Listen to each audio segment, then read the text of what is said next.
Alright, this rant is sponsored by me being smart, basically.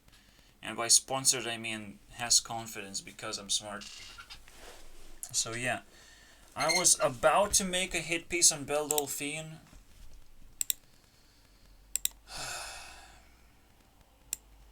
But right now I am waking up in just absolute terror. Because I still have to face the government, I still have to face the hospital.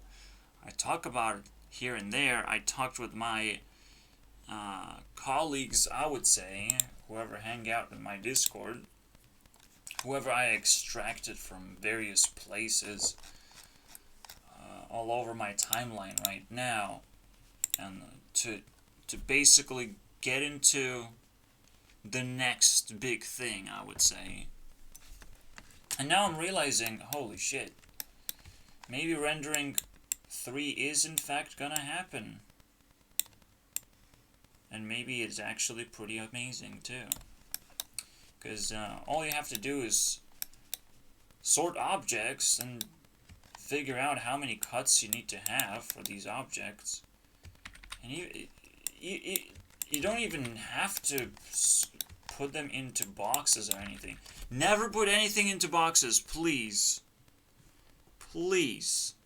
By the love of God, never put anything into boxes. Oh my God. However, I do see a problem. Kind of a problem. Maybe if I send enough layers of workers, it would be okay, but it's still pretty problematic. I thought I was being smart for a moment. I thought I was sponsored by smartness. But yeah, every time I see a solution, I see a problem. It's not just gonna go away that easily. This is why it's so confusing for me to make rant videos. It always goes up and down. It confuses everyone. There's only ups and downs, guys. I might be clear at this point. I might be confused at this point. I might know what to show at this point, but I don't know what to do at this point. I might feel good at this point, and I might feel bad at this point. And it just keeps vibrating like this. Maybe masking out a bigger trend of some kind. That whether I feel worse or better overall. That's something that you have to figure out for yourself about the video.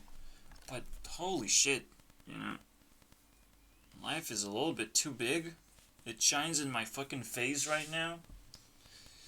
I'm still capable of living it, so that's a fucking miracle. Yes, I do not know how to sort things easily.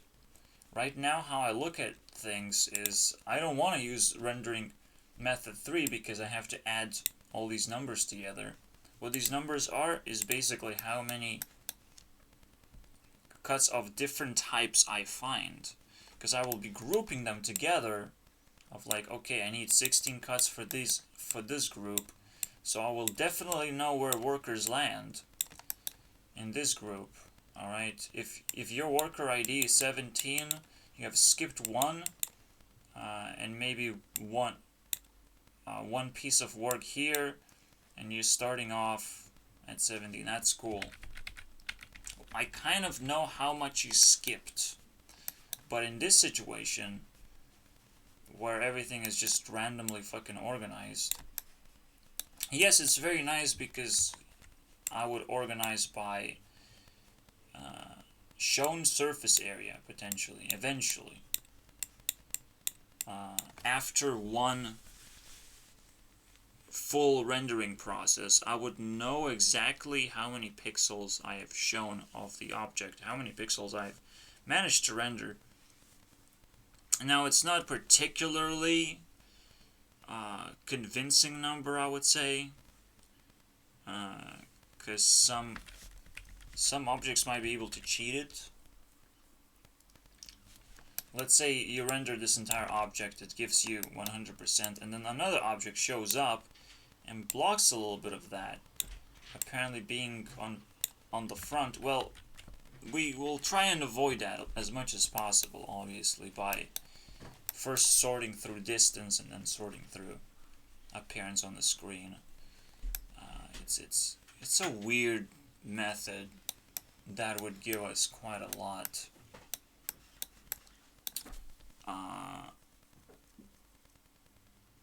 I mean, quite a lot of data to work with, and fix itself pretty much on what's supposed to be rendered in the first place. That sounds fucking amazing. I just need to know if a worker ID is 17 again, where does it go? Which object are you supposed to pick up? Alright? Now, if you're reading a matrix, which is interesting, a matrix, an object matrix. So if you have 1,000,000 objects and you need to read a matrix, which is terrifying immediately, by the way, of different sizes, alright, different amount of cuts, and it's and you're kind of just calculating together. Obviously, the first thing about the matrix is it gives a number. How many objects do you need until you reach number, let's say 100 or 1000, whatever is a comfortable number. So you're just kind of you're reading a bunch of data, by the way, doing this. That's a lot of data read. And you would think that's fucking cheap. It is not cheap. I doubt that's cheap for one worker to do, for one worker to figure out. It's almost like reading a fucking pixel. Not exactly a great solution, but this is how it would look like. And it doesn't seem very simple at all. What does seem simple is that I'm not using grids anymore. That's the only simple part about it. Alright? A worker just shows up, picks up an object, and renders the object. There's no grid intended at all. And the object, if it's out of the screen like this, and only this part is rendered, that's the object. Alright? If the object is obstructed as well, no, nothing happens, really, because we don't know. We're just not sure if it's truly obstructed as it is. And the worst part of all is that first initial step is different than the second step. Meaning that any change would actually ruin rendering as well, a little bit. And just enough to actually make me feel like I don't like the first step. Not to be consistent with the second step. So the first step would take the distance. The second step would take the percentage visible, right? The visibility. And sort by that. Now, there's probably also a check mark if I can use second method, right? Figure out a check mark for this one. That is its own algorithm as well. Can I use it? Did the player move enough to make a difference? That a player looked into a completely different direction to make a difference? That's probably what's gonna cause the second rendering method to cancel out and retry the distance. So as you move around, basically, you'll have to double check the distances.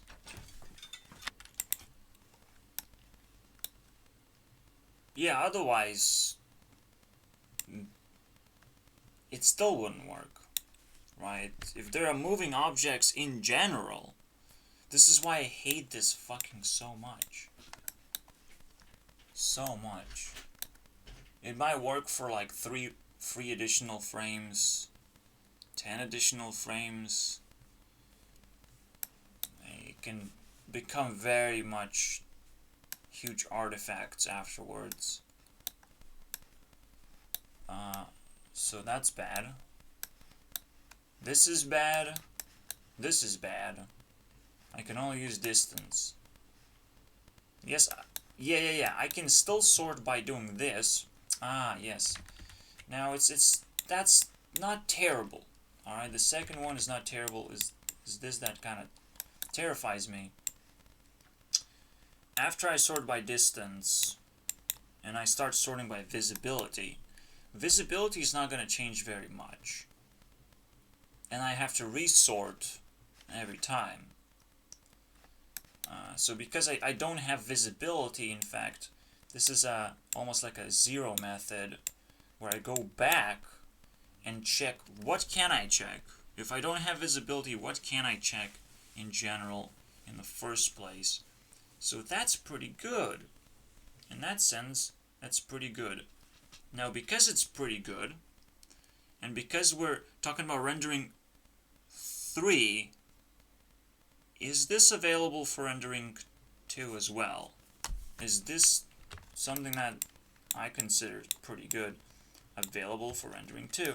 And maybe there is a matrix that I can build that would allow workers to actually take advantage of some kind of matrix if they're done their work, they're done this piece of work, and they have plenty of energy to go around, basically, right? If I can distribute work, and at the same time I can apply this method, right, the percentage visible, then the rendering 2 potentially can get all the tools it needs from the third one, and I still have to rethink of how this fucking thing works. Because I don't want to, again, read a bunch of shit here for no reason, just because I'm forced. Rendering method 2 actually organizes every single object, whether it appears on a certain piece of the screen or not, right? So it sorts, it throws into the screen and it sorts out on the grid, is the object in there or not. Very simple stuff so far. Alright. Ah, yes, this... I want to check one more thing. Maybe I don't. Not sure, actually. No. I really need that sorting method to fucking work. The sorting method is what brings me down right now. It makes things look very ugly. So this is, we delay this, rendering 3. We have questions now, pretty much. I have work to do to figure out answers to this. And just having a grid is not like the most terrifying thing, but it is not cool. Believe me, it is not cool. Having a grid, I mean, I could do a little bit better, but now I realize the cuts themselves kind of fit themselves in a matrix of its own. Potentially, it is supposed to be just 100, but it's at the same time, it could be occupied by one object, so you're reading the matrix number itself, then you try and find your place, you know, negating number from here, the worker's traveling. So basically, you pay for travel, quite a lot for travel, for the worker to fucking find its thing. When you plot everything together, and the workers kind of know where to go, which plot belongs to them, and they already have work in that plot. That's how Rendering 2 works, and it's actually quite good. As we can tell, I have reached 60 FPS, which is a fucking miracle. Yes, it's 1K resolution, but that's 1K resolution on a shitty computer, and you know, not integrated processing, all that, and potentially I can squeeze those questions out to give me a very satisfying result of things. Perhaps it's very hard to tell. The most difficult part to tell is yes, the sorting. So potentially, again, there's a better sorting way where I don't have to split everything into groups like this. That's kind of what I'm looking for, right? Yes, a piece of a screen should take objects in, right? So there's a lot of reading through objects in a way. But first of all, it's very easy to check if the object is a part of a screen, first of all, at all. And then what I do is I send into portions of the screen, not exactly every single piece of the screen. It's portions. It's a little bit different. And then those pieces kind of split the portions a little bit, and that kind of fucking is a little bit awkward too, I would say. But this is where things get very matrixed as well, because you like those portions to kind of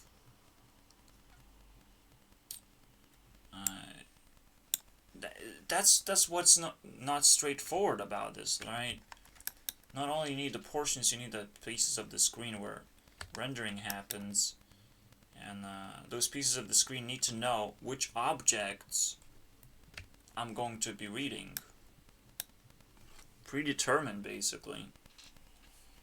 And that's what kind of creates this ray tracing thing. I don't quite like it. I just don't like it. And that can be like 16 portions or 4 portions or pieces. It's so fucking confusing now. The way it is. You would just like this to be cut into pieces, right? Normally, you just take this part and cut it into pieces. But what do you do with that? And after you cut everything into pieces, how do you know that this object is going to be rendered at all? You don't.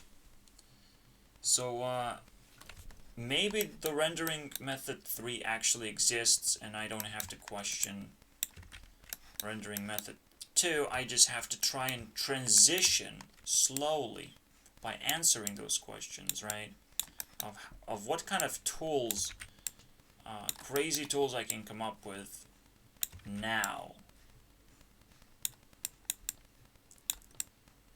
So, to reach another stop in this. I still have to like test a bunch of things in the background in order to fucking understand this. And potentially, I need more people to do research for me, right? This transition is potentially not for me anymore. I'm just supposed to pick up the second rendering method.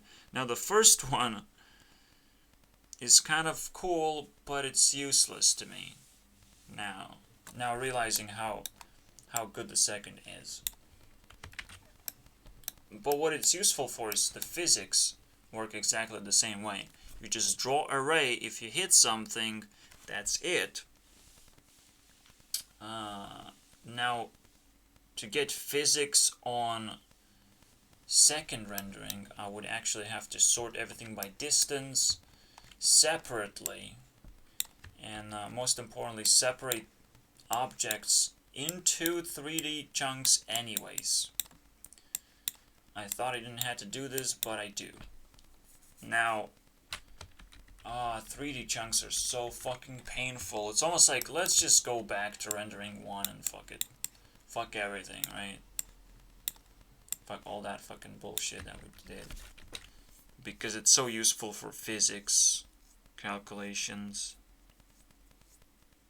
and maybe even other calculations beyond that. Because we're talking about other kinds of ray tracing. Where your player is not doing ray tracing from his camera, but is doing from an alternative point of view. Let's say from the bottom down you have this fucking rays coming out. Or it could just be light too. Alternative camera.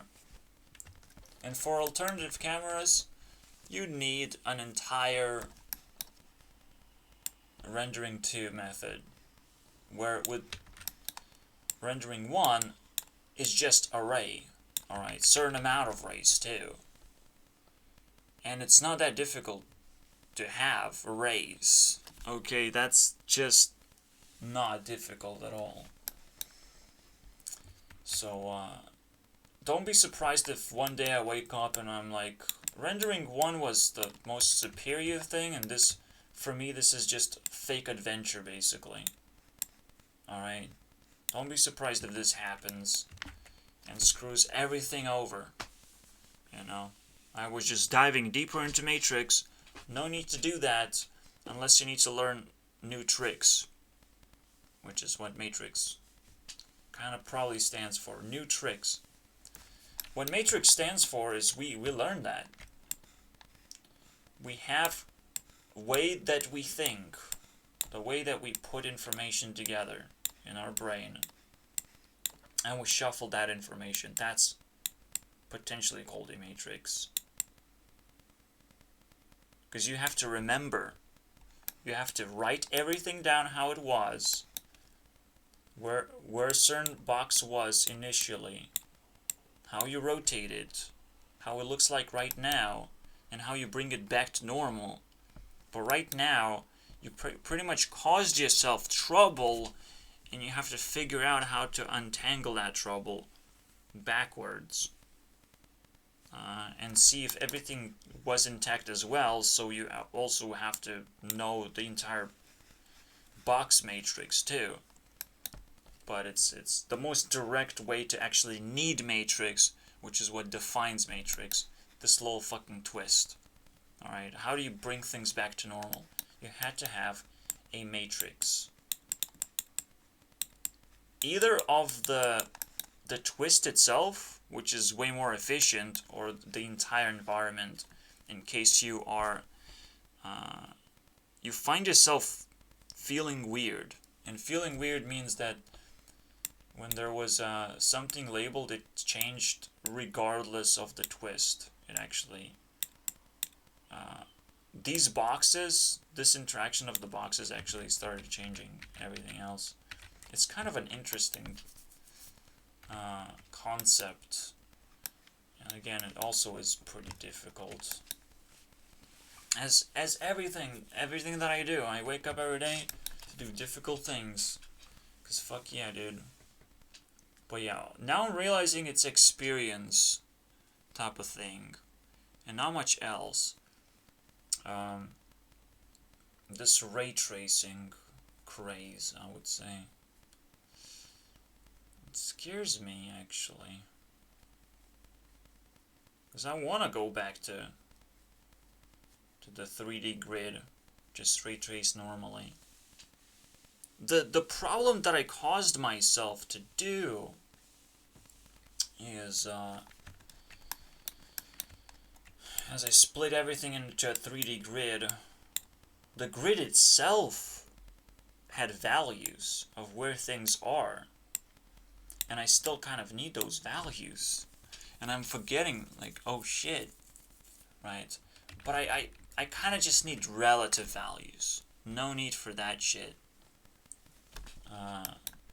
Relative, but it's still... It is what it is. Relative, and the grid can be very big, which is very nice.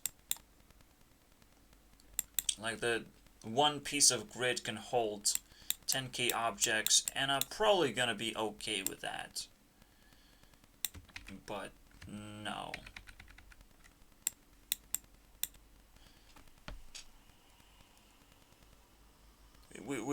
Yeah. It's so complicated. What? Because if you throw one ray, yes, you're going through a bunch of boxes and it's fine. So maybe 10k is like the hardcore limit. You're probably looking at 1k objects though. And those objects can split themselves up. Again, in different one box. This is what I hate about this. Stop it. Stop splitting things into grids. I hate it so much. So if I can liberate myself from grids, I'll be a happy camper. Oh my god. I'm scared of grids now, which is why I ran away from rendering method 1, but now I'm not sure if I can handle physics. I definitely cannot handle reflections anymore, even though I can brag about doing ray tracing. Reflections and shadows, forget about that shit. That's too expensive too. But reflections was one of those things I initially started with, and I was so proud of like being able to do them. It was so cool. But now it seems like it's not gonna be that easy to get it back. Alright, because every single reflection would have to sort things out again on their screen. They have a screen now, apparently. They're not just a ray anymore. Well, yes, you need it for your screen. But there's a special ray now that needs to sort its objects too. Alright? Which objects should I check now, is the question. And that question isn't easy to answer anymore, because you just bounced off something. You are a weird ray now. And unless I boxed in a bunch of objects that I can check in a 3D space, right? If there's a huge box of objects, I don't know, unless you like enter another box of objects and all that shit. I don't know if I want to read every object as well. So some kind of sorting would have to happen for that one ray that wants to reflect. Noble sacrifice, very nice. You can smell there's a fucking weird ray casting method out there. The maybe sorting everything so very well to the point where there's an object matrix, a cloud of objects, where ray tracing travels through objects themselves instead of actually traveling through space, through empty space. Terrible idea, traveling through empty space. You just kind of test objects themselves, and you know how to travel between them in the first place. In a way that the ray kind of travels as well, right? You keep moving forward. So if you can keep moving along the ray and close to the ray, basically as objects reorganize themselves, almost like I have a web of objects. That is the best way, I think, to sort everything. You just have to get as close to the ray as possible by traveling through objects, is your goal, basically. If you're too far, but the object is big, that's still pretty good. And so that's kind of the ultimate network you're dealing with. But how do you create such a fucking network too? Right? That's almost like another sorting method that I've never encountered before. And I don't label my sorting methods at the moment as I pick them up. But right now, the tools that I pick up, they're important. They're supposed to have names.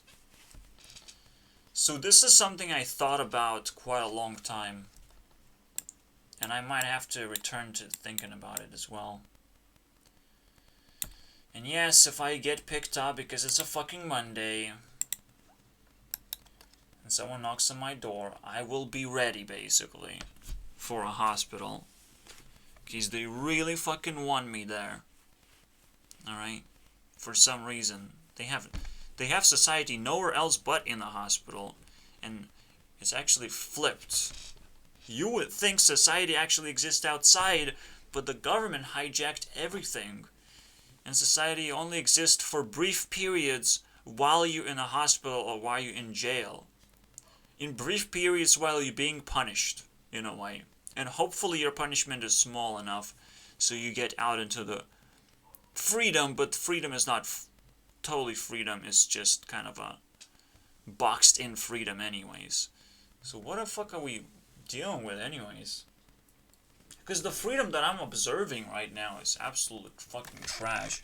I have to work every day to keep sanity just from boredom. Just to defeat boredom, I have to work every day. No matter whether I earn money or not. You know, just to earn people's respect, I have to work every day. Disgusting! You know, where's the baseline interactions? You know, yeah, you have friends, you have that stuff, but it all breaks down in freedom. When we give ourselves so much freedom, and we only let government punish us, yeah, the only thing that happens, only when we lose freedom, we actually fucking value it all of a sudden. And we value interactions all of a sudden, when we lose it. Which is why, you know, nobody gives a fuck about my fucking Discord channel, because it's not a prison. It's not something you peek your head in, and I grab you and be like, well, you have no escape. You're banned from the internet accidentally.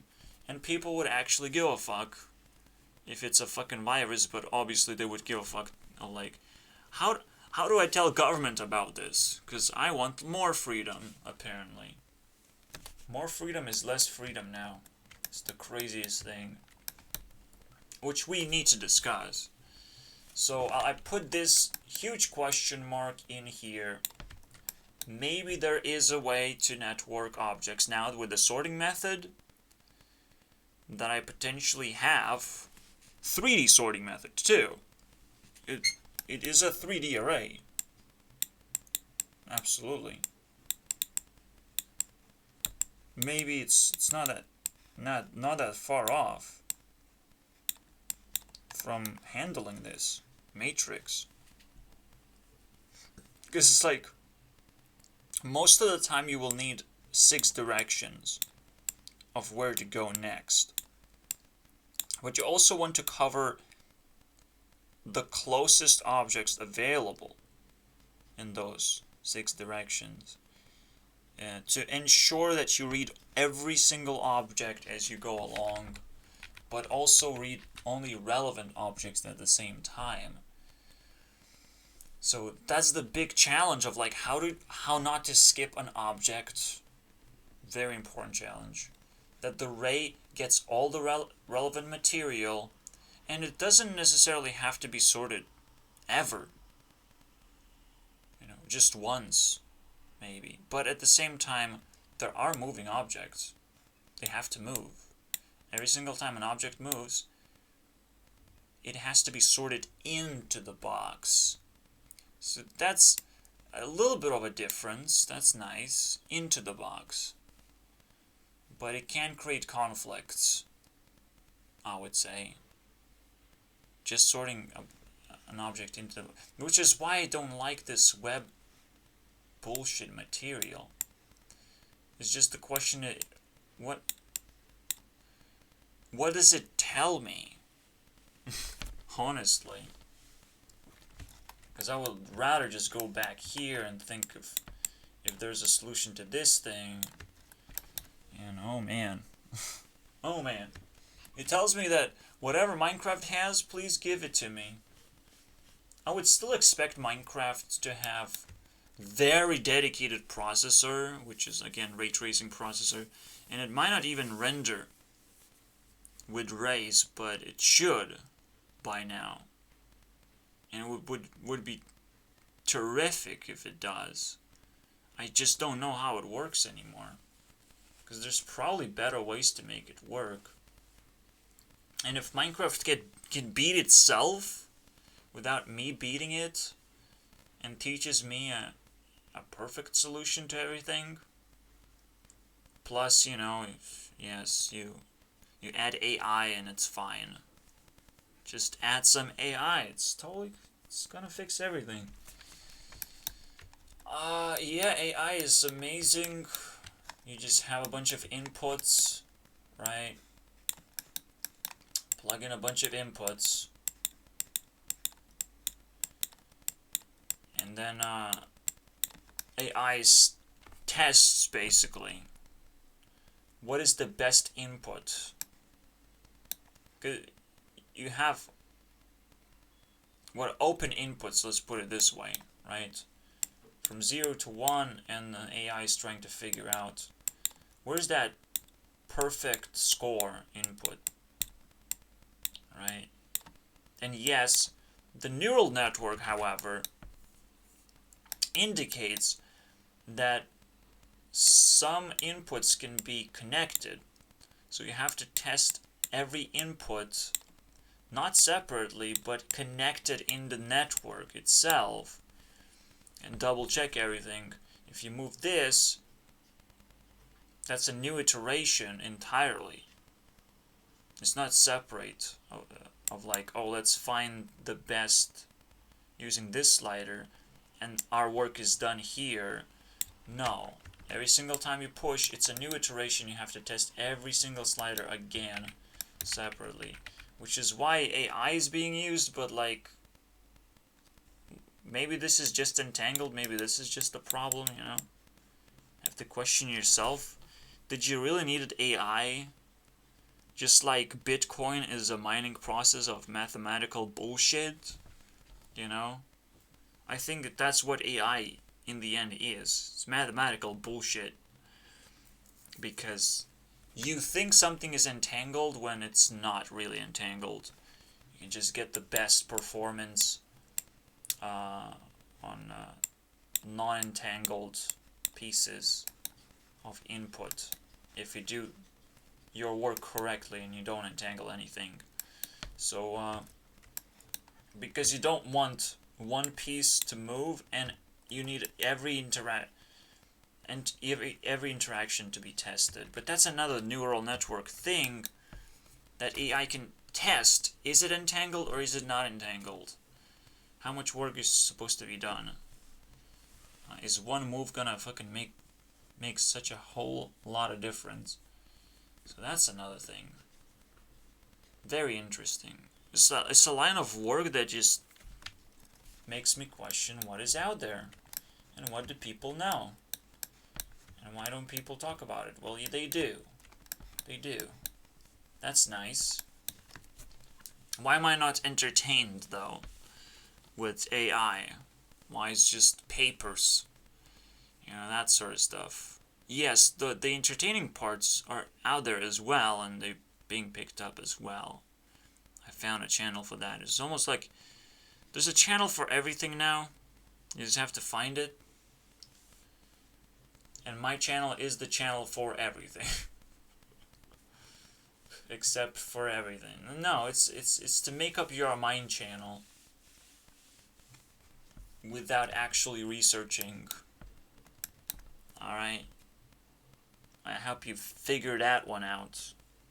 I'm terrible at researching because that is just another opportunity to learn. How do you figure out things from nothing? Alright? Yes, it's the most difficult matrix to go through. From nothing, 0 to God matrix. Alright? And you would think like, oh yeah, I definitely need to read to become God, because to become God I need to perform every action ever, right? Or to be able to, at least. And then jump those last hoops. Okay, what is reading then? Is that important? Reading is leftover information from other people. So if you can understand other people, you can catch up. That's pretty good. I'm terrible at catching up. I like being a snail. I hope I won't get fucking crushed by Ferraris sprinting ahead of me. But it's all... if anyone is hostile, there's nothing I can do, right? I will not even feel an urge to read, because people are just so ahead doing it, you know, and they're oblivious to how stupid they actually look and how many mistakes they make, which is why in the end I become YouTube CEO to criticize a bunch of people. Alright? I'm a snail, but I'll bite your ass off if you make terrible mistakes to your YouTube channel or YouTube career, and yet you do a lot of high production videos, which doesn't fucking... It tilts me, you know? It's like you didn't do jack shit of work here, where the audience is, and where the audience complies to your videos. The only thing you did is clickbaited us and gave us nice things to look at. And you put a lot of work in there, because you need to put work somewhere, you know? But it all just shows you're fucking bored, just like I am, except I don't tilt nothing. I show things how they are, in their ugly form. My channel is ugly, I am ugly, and I put work here, alright? In the middle. Spawn, boys. That's how it looks like. It's amazing. It's amazing that it still works to me, alright? Now, these words don't quite mean anything individually. There are in fact 7 energies.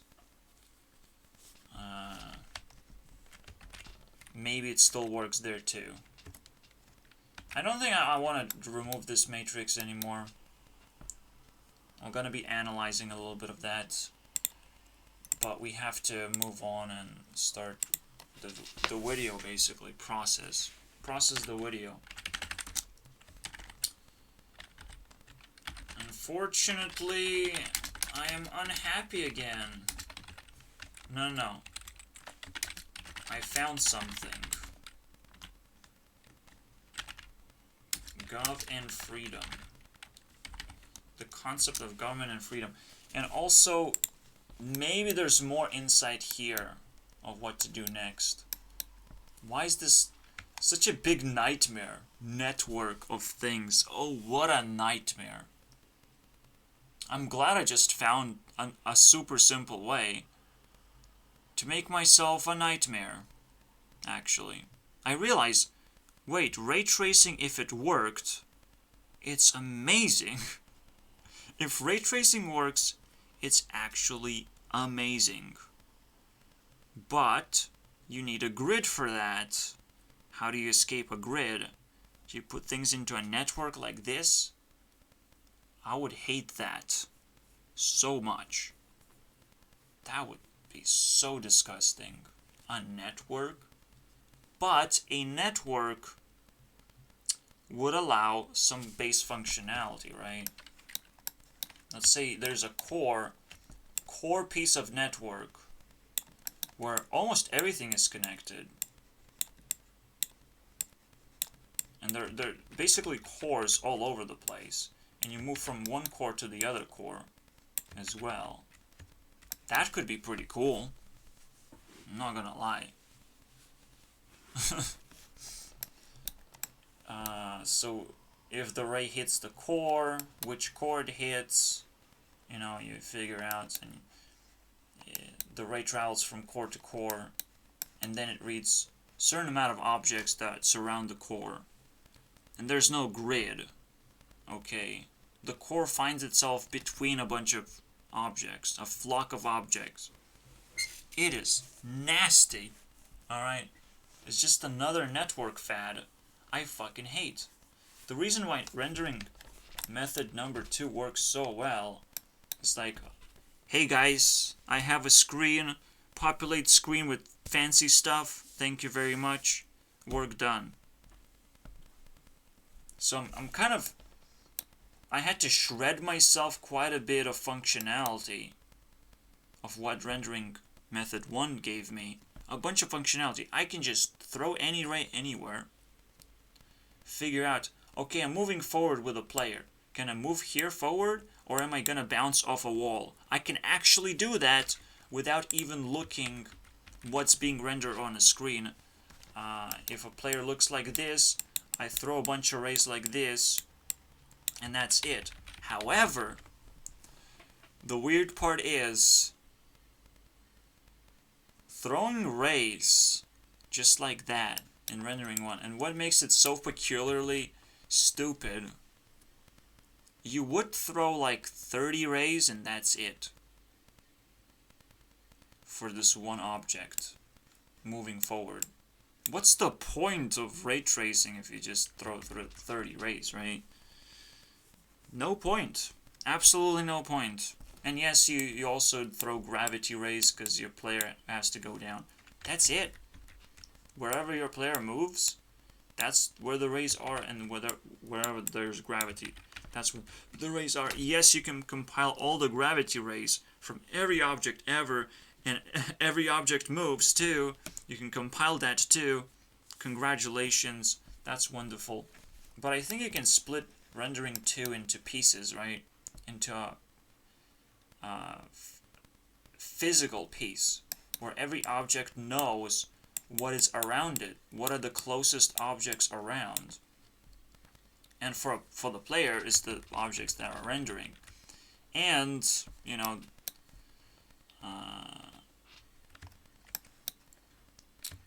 the player is surrounded by also moving objects and maybe also moving players that have their own distance map, right? How do you create a distance map, distance sorting method that doesn't hurt very much to the performance? You can probably do it once and then check distances. If something moves around too much, then you double check it on those objects specifically. So it's not even just you know, you kind of define a circle, you define a movement circle. If you're outside a movement circle, the entire circle moves to this location, right? That's how it would work. If you're outside of your movement circle, whoops, we have to redefine all of it. But what happens if two objects interact with each other? How does an object enter your field of view all of a sudden as well? If we just move in here. It pisses me off. Dude, it just really pisses me off right now. There's so many question marks to go through. You know there's a simple method somewhere out there. There's a simple method that doesn't deal with any of those updates whatsoever. Like a network update of just... But even raise doesn't fucking cut it, because you just saw... you only throw a certain amount of rays from every single specific object too. Or in other words, you're updating the object themselves instead of necessarily throwing rays almost. So while you update objects, you can potentially tap into some kind of network and double check how close you are, or how close you're gonna be if you move a certain way. So right, let's say you're directed by gravity, right? And you're also directed by movement. So you're gonna be in a certain location next frame, and you just double check if that location is taken by something else, right? And you're not supposed to get into that location. Now you still need individual rays to figure out, in a way. or you have to figure out which point does not allow you to enter this location, and then you only enter partially. All right. So are you gonna be blocked on here or here? Then it's still fine, right? If you're gonna be blocked on this direction, you can still use this direction. That's fine. I still don't know how, by the way, how physics work, and I don't know if I want to learn everything. Jesus Christ! Unless it's actually being taught in schools, right? I would have to literally build a school just to be able to fucking beat Minecraft. I have to reverse the process. Minecraft does not build schools. Schools build Minecraft. I'm sorry about that. Fuck you. Stupid Minecraft. See how deep it is? Beating Minecraft is the biggest evil of all time. That's how spread out it is. You know, for me, Minecraft is more of a spread of a fad just spread out everywhere. And you have to recreate the spread in the reverse process where, hey dude, this is way better, you know? Hey dude, this is way better, and yes, it kind of came out from the same place as you know it, you know? It's kind of like the same fad, but I just improved it a little bit. That's how I have to introduce people with this. Because they know Minecraft a certain way, right? And as I've said, like, yeah, it can come from schools, but I have to literally build a school just to create this direction of like, oh yeah, dude, it's totally familiar to you. It's gonna be like an education program for you. So I have to appeal to every single Minecraft user. I'm not gonna do that. That's fucking stupid. I'm not gonna build schools, obviously. I'm just gonna be sitting here disappointed that it's not happening, right? That nobody contacts me or cares about this bullshit at all. So, nobody contacts me for any reason whatsoever. I don't exist in society. That's the scariest thing ever, I would say. Nobody acknowledges that I know something, or I would love to know something, or I would love to put work into something. That's not acknowledged. We don't have a society. So, just very simple thing. That's gonna be a start of the adventure, I guess. I don't have invitation to anything social. So, very interesting, I would say. People lack invitations. Yes, I lack invitations for sure, but I at least have work, right? That's just what I hold on to for my dear life. If I keep educating myself, I'm gonna be fine. I'm gonna survive. I'm not gonna drop down into a survival state either. Because right now, I'm kind of a little bit ahead in tier 2. It's not a survival state. It's more of a like, a bunch of losers, they don't know what to do state. Of observation. It's like, you figured out that perfect line that, you know, work is so goddamn important, but it's even more important than that. You don't just shove work into other people's throats. You use work as a self-defense mechanic. Right? You work on yourself, and that's self-defense. But what's that next step to tier 3? It's gonna be pretty hard, because just self-defense is gonna put you in, you know, on a treadmill, on bullying, basically. Oh, here's a person we can bully forever. Because he's putting self-defense, right? If I don't attack people anymore, if I only put self-defense, I'm potentially a threat of a lot of bullying happening. But who knows? This one I'll leave on speculation level. I'm not going to put it down just yet. So where was I? Yes, your player moves in multiple directions, and then it can be stopped in those directions. That's usually the physics amount that Minecraft has. It doesn't have rigid bodies even. Yes, Minecraft does not have rigid bodies. And it's okay. It works just fine without it. It makes the game very simple, but still not simple enough. Because for me, I don't know where the colliders are anymore. Where the fuck are the colliders? And how the fuck do I get those colliders? I don't know. And for every single object, I need to find colliders separately, too. So that is gonna be another big ass question. What about those mega colliders? Using rendering 2. Now, again, rendering 2 doesn't... I think it does replace rendering 1 significantly. We would just need a few rays anyways. 2 rays. Mostly it's just 2 or like 30 rays if we're really desperate to do the precision collision, very precise collision. Sometimes it's necessary. Absolutely. What if... No, what if. So yeah, right now, as I think, you need a bubble.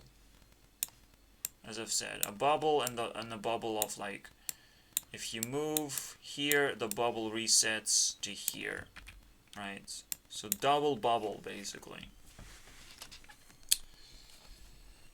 And then you grab every single object that surrounds this bubble. Alright, so it's almost like a creation of a network. It is important to move forward, I would say, and pick up tools to the point where you're actually traveling upwards in a way. Am I, though, traveling upwards? Well, did I stack? Yes, I did stack a lot of tools. That's the coolest thing of all, I would say. Ah, the rendering method too. The shark tank, basically. We need a new...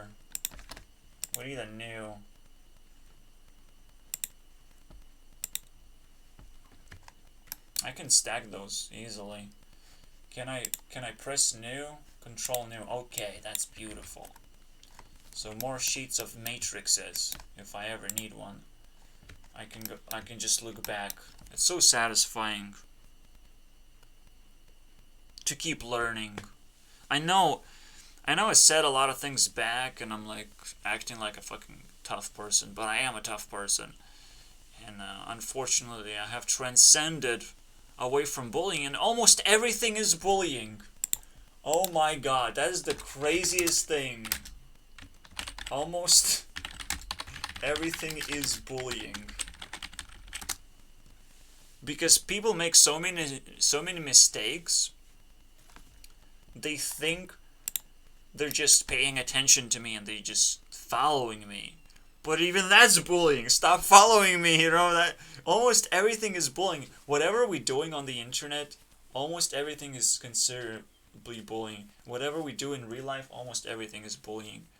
You have no idea. We're almost like always interrupt someone's freedom and not actually give them more freedom in exchange. That's a weird thing to do. That's something that we have to learn. It's a new thing to learn, I would say. So I'll put a huge lock or something. Alright. A star lock.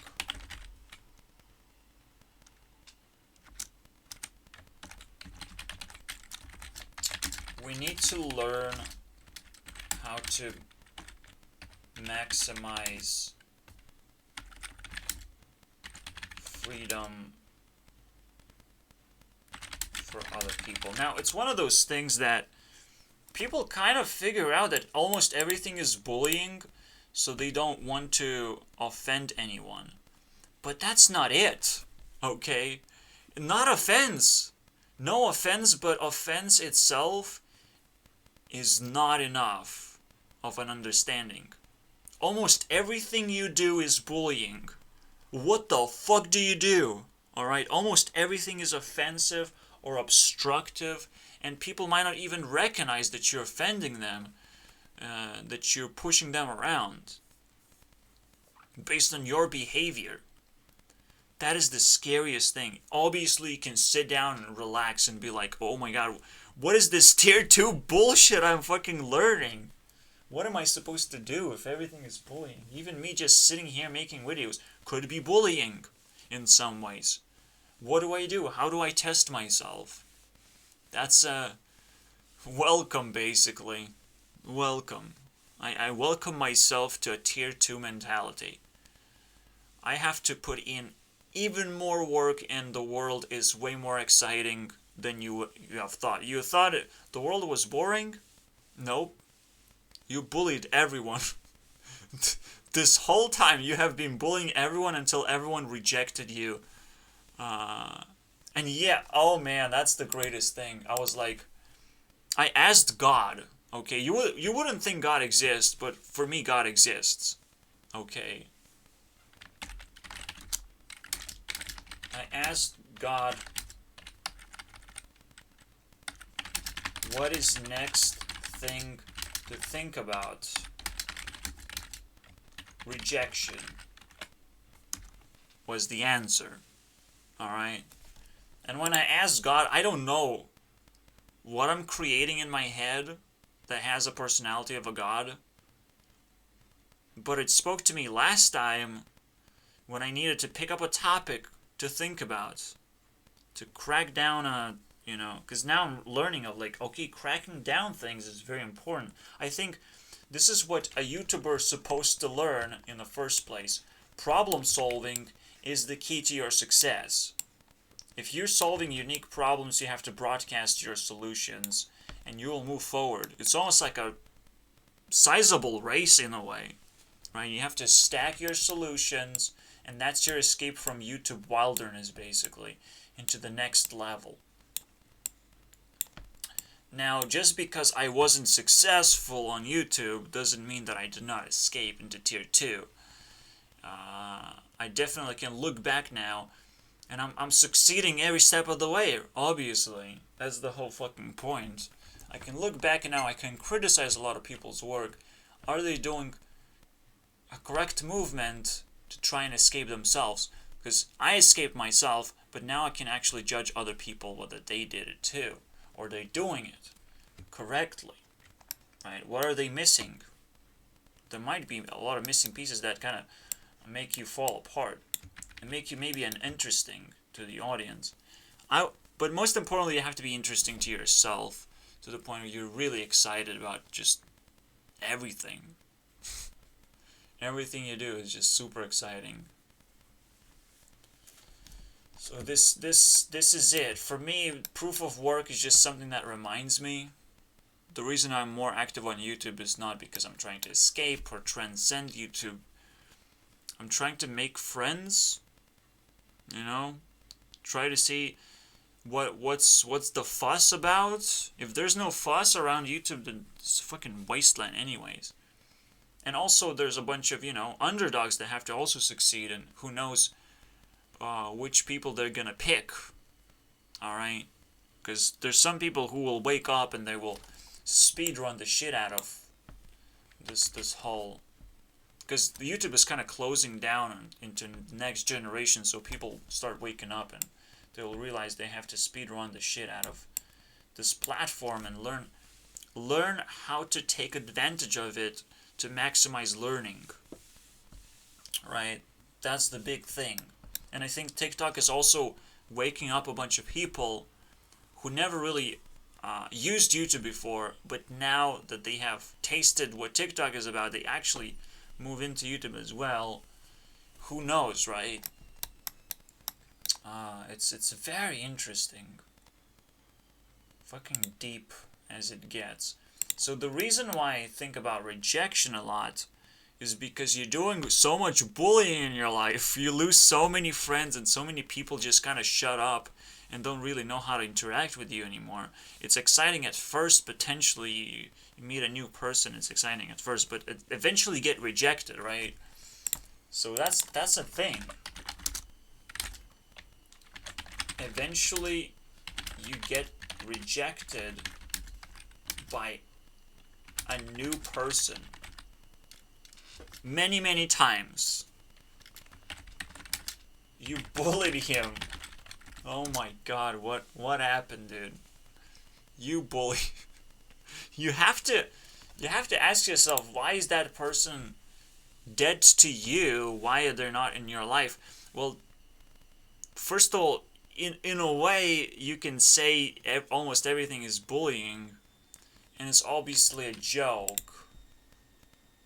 And you shouldn't say that to yourself, because then you're bullying yourself. Alright? You should just think about it, though. Maybe you bullied that person.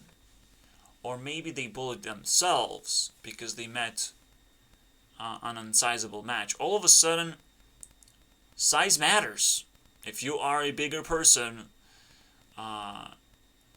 the most likely scenario is they're gonna bully themselves. Alright? So, if you meet a smaller person, they're gonna bully themselves by pretending that, oh, I'm just as big as you are, so I'm gonna stretch myself out. So they're gonna bully themselves, or they're just gonna reject you, put a wall. Either one of those things.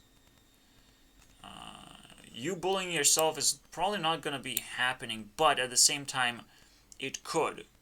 The person could be so convincing that it says, please wait, please, it could hack basically your system too, right? Don't let someone hack your system and bully you while they're being smaller. Definitely don't let them do that. But unless they show signs of growth, meaning that they are actually bigger than you. Because what size is, your size plus the growth material of potential, right? Something that I flex very, very often by saying, I am YouTube CEO. I have tons of potential to be one, and I just don't know where to put my fucking potential because we're not being social right now. You are attacking my potential. A bunch of people are bullying my potential, and I don't go. I don't take this lightly, okay? I wouldn't say I don't go F. I don't take this lightly whatsoever. Yes, I don't care about them, but I wish I could. I really wish I could. And maybe not I wish in terms of action, of like, hey dude, wake up, can I talk to you? I still have to learn that. On YouTube, this is at least a safe space to learn things. I'm hoping that the internet is actually not drained completely, and I can actually move forward and learn more things. But the way it looks like, look at the fucking Sunday, by the way. Sunday, 13 videos uploaded. One person uploaded 2 videos on Sunday. Well, fuck me senseless, dude. Yeah. 4 of those videos are Hearthstone related. What the fuck do I watch on YouTube anymore? Are you kidding me? Do you know how many times I had to subscribe to shit? Oh my god. I'm scared, guys. I don't like where this is going. Oh, baby. Yeah, this is one of those fucking weird moments, too. But I don't want to talk about it. It's related to the hospital. Maybe I can say it. There's a hospital there. And it almost screams, you wanna come?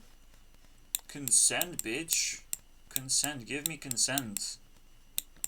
And you would think like, wait, no one is talking to you. No one is asking you right now for consent. No one came to your door. Yet. The way that things happened in the end of 2018. End of 2018, okay. The edge. The edge year, I would say. The end game.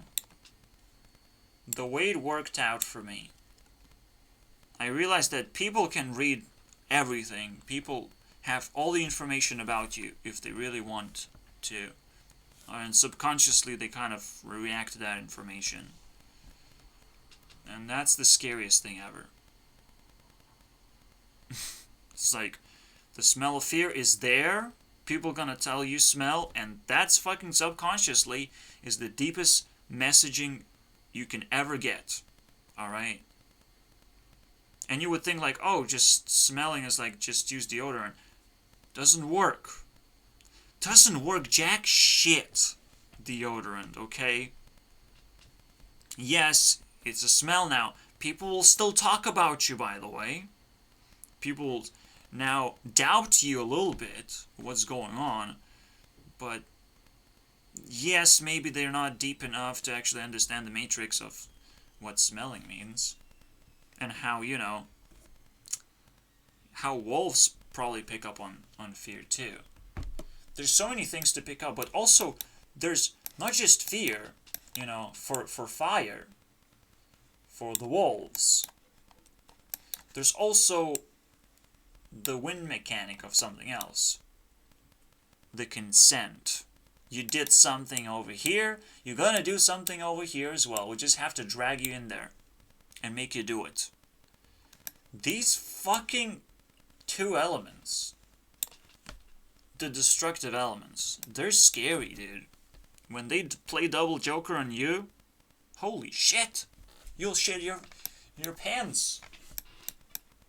So it deals with fear and consent, right? And if you can mix those things together, you will consent out of fear, and all of a sudden you are jailed.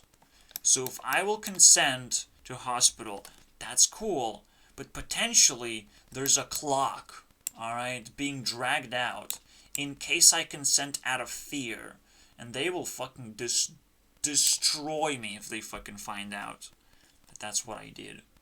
Holy fuck, man. You don't want to see that in my life right now. So right now I'm being pretty much cooked on this fucking double joker move, I would say, by the government. And you would think like, oh, they're not that fucking smart. I don't know. I don't know what smart is. I just fucking lived for 25 years. That's pretty cool, right? Or maybe I just held memory for 25 years. Who knows, in this body, specifically. Who knows how life works? Pretty sure a 50-year-old is exponentially more potentially powerful, right? We're talking about potentials here. And I try to squeeze my potential as far as possible, and yet I'm finding these fucking impossible problems ahead of me. And just, you know, I sit here and I'm being cooked. Whether my heart is going to consent, and whether my body is going to start shaking, right? Out of fear and out of control. If both things happen, if my heart gives up and just... Because consent actually happens. The weirdest thing about consent... Consent is just... Oh, think about it moment. That's what consent is. If you dare to think about it, even for a moment, you slightly have consented a little bit. Alright? Which is why memes are so effective, okay? You have to think about memes.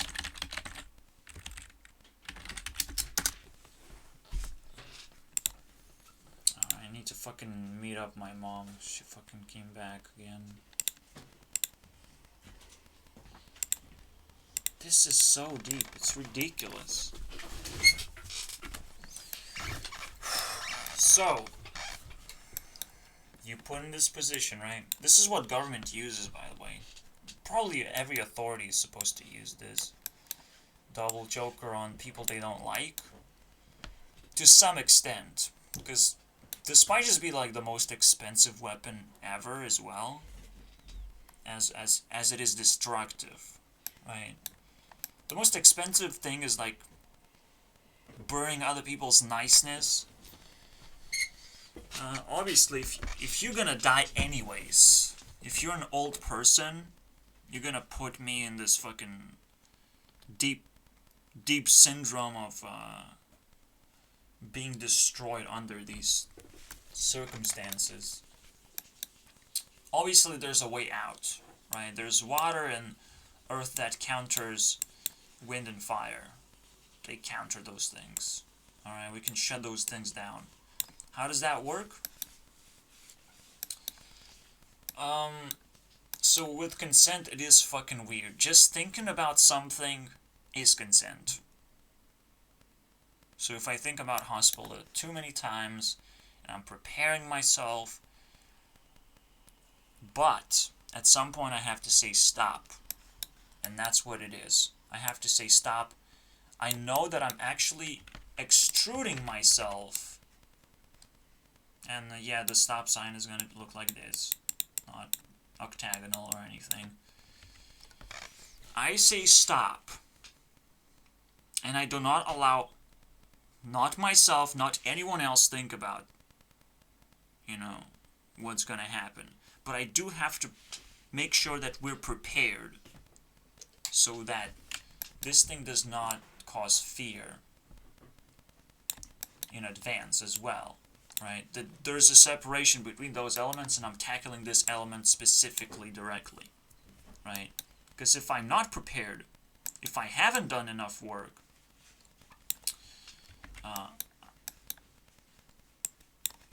it's gonna cause fear. Now, it's kind of weird, right? Because if I keep pushing, see, that's what has to happen, right? I have to keep this element away to only tackle this thing and not be consumed by this thing. So if I keep worrying, yeah, but worrying is not stopping. Oh yeah, okay. So if I stop completely, if I push stop very far, it will start touching fire, basically. It might catch on fire, basically. And so that's what I don't want. I want the stop sign to only be affecting this thing, be in this radius, and shut it down, basically. Right? Basically, so I don't let people think about me going to a hospital too many times to the point where I can even make them consent to, want to put pressure on me. And that's what social pressure is, by the way. Right? Is consent being shoved onto you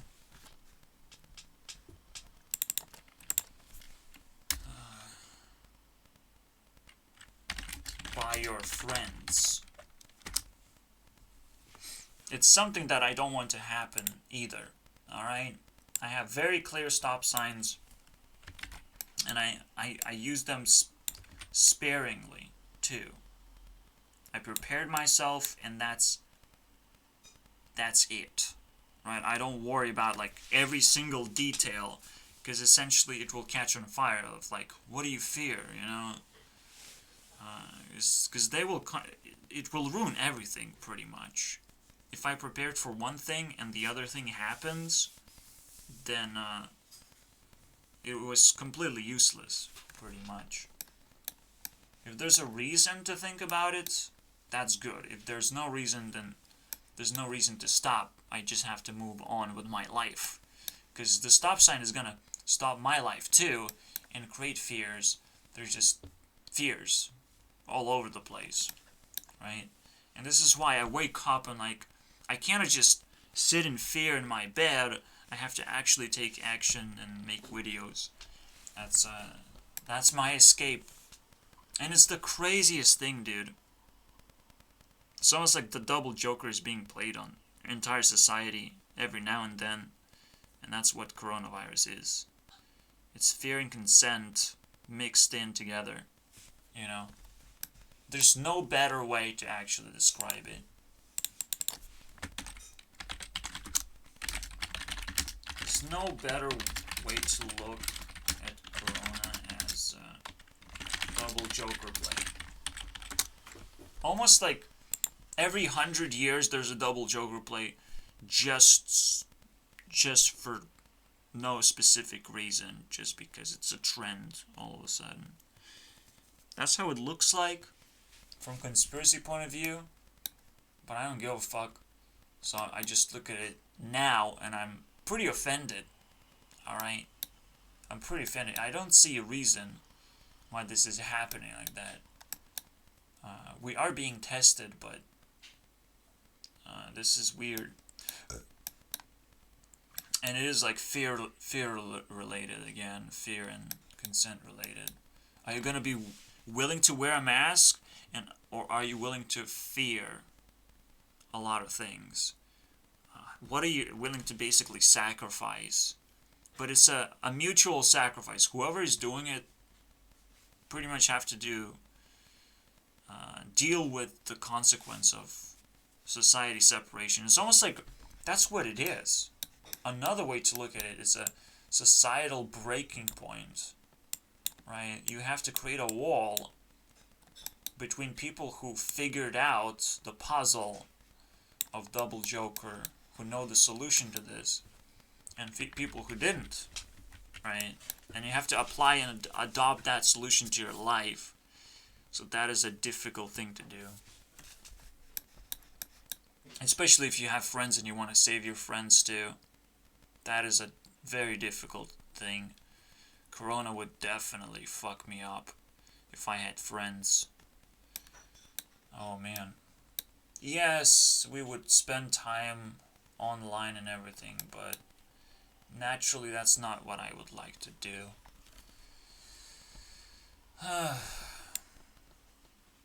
It would fuck me up because, like, you know the fear spreads anyways if you don't stop meeting your friends over and over again. Right? The fear is gonna pull you in and create the flu symptoms and all that shit. But all that shit is just stress. All of it is just fucking stress. All of it is just pure simple stress, because most of the time these shitty things come in form of ideas, come in form of lowest terms of influence ever. All right, when I was in 2018, somehow someone somewhere figured out how to push me into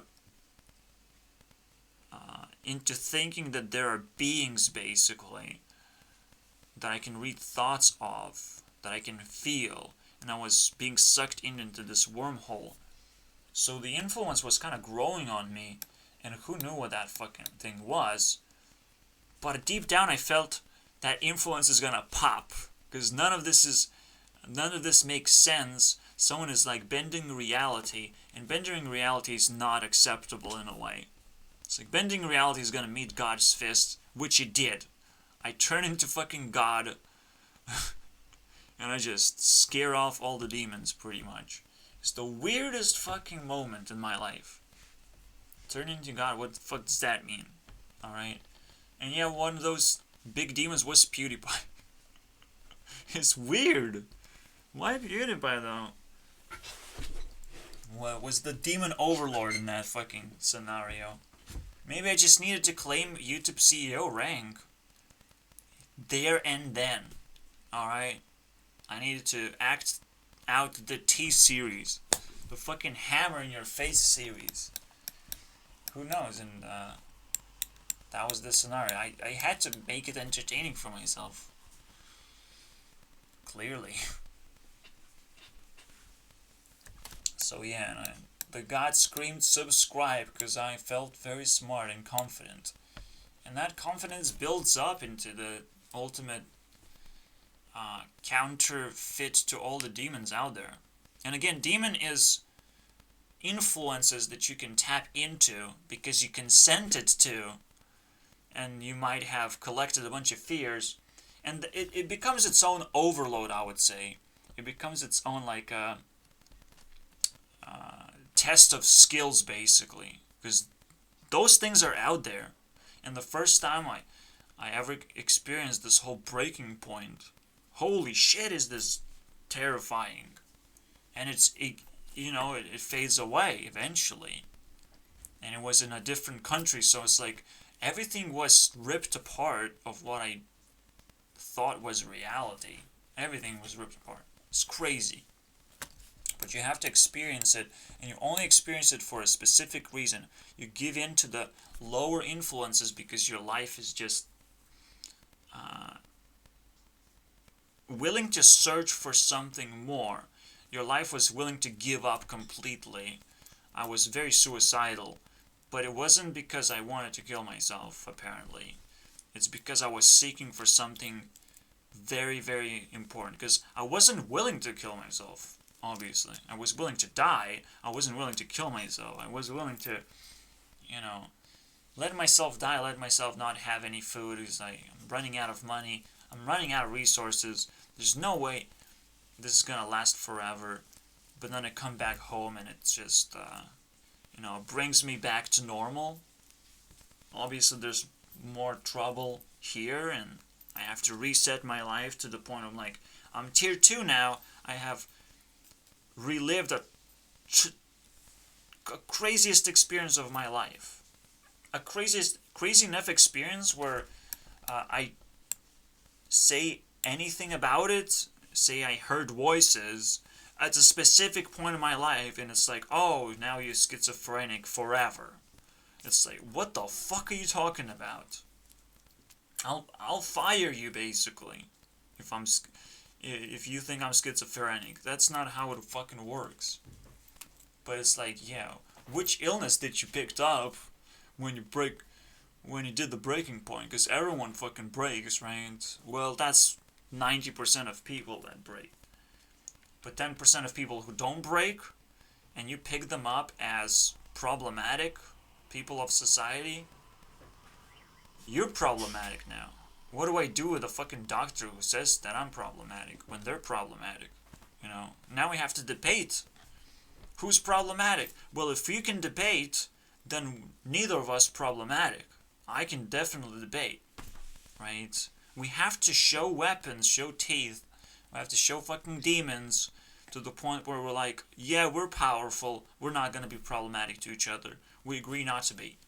And that's it, But if this person is getting smaller and smaller, shrinking down in my face, and I'm like, wow, you're an ant? This whole time you were an ant? You sacrificed yourself to fucking piss me off? That is ridiculous, and I just crushed the fucking ant. It's the ant venom. The new definition of ant venom again. Alright.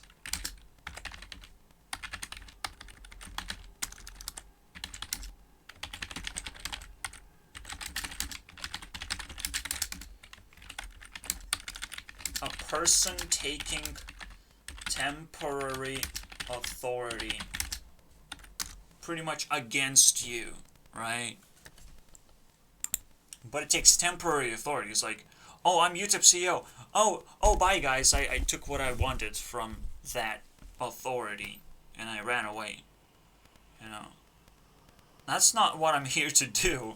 I'm not here to be an ant venom to you guys. No. And again, ant venom is simply someone that knows too much, I would say as well. A person knows too much, but at the same time doesn't know enough to get that. It knows the 90% cases, so it just pushes to 100% cases, and thinks it's totally okay to do that because it's very profitable to do that. And whoops happens, and whoops your ass for abusing other people. Now, yeah, this is spiritual talk right now, and for me to be spiritually engaged in this thought process, this is the scariest thing. This is what people don't talk about ever. They don't know nothing about this. All right. I'm barely educated enough through experience to actually talk about it. This is crazy, and I have to break it down every day just to be able to sleep. All right, because if I don't understand those things perfectly, nothing is gonna protect me at all. All right, I'm still willing to find friends, but like, now that I broke through, if I don't find anything, I don't know, man. Is the world gonna ask me to do even more difficult tasks? Fucking backflips just to find another person that I can rely on? just to be able to survive the second breaking point? Is this what life is about? Is just constantly stressing yourself out? Because it sounds like an explosion. It sounds more like an explosion than actually living life of what other people get to live. Which is like, it's so deep. Fuck me, dude. So how does water destroy fire? How do you destroy fear?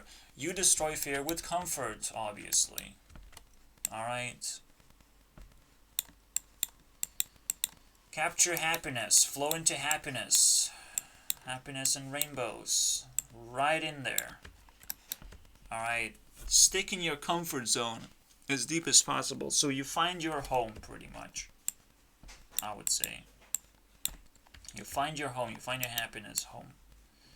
That's amazing.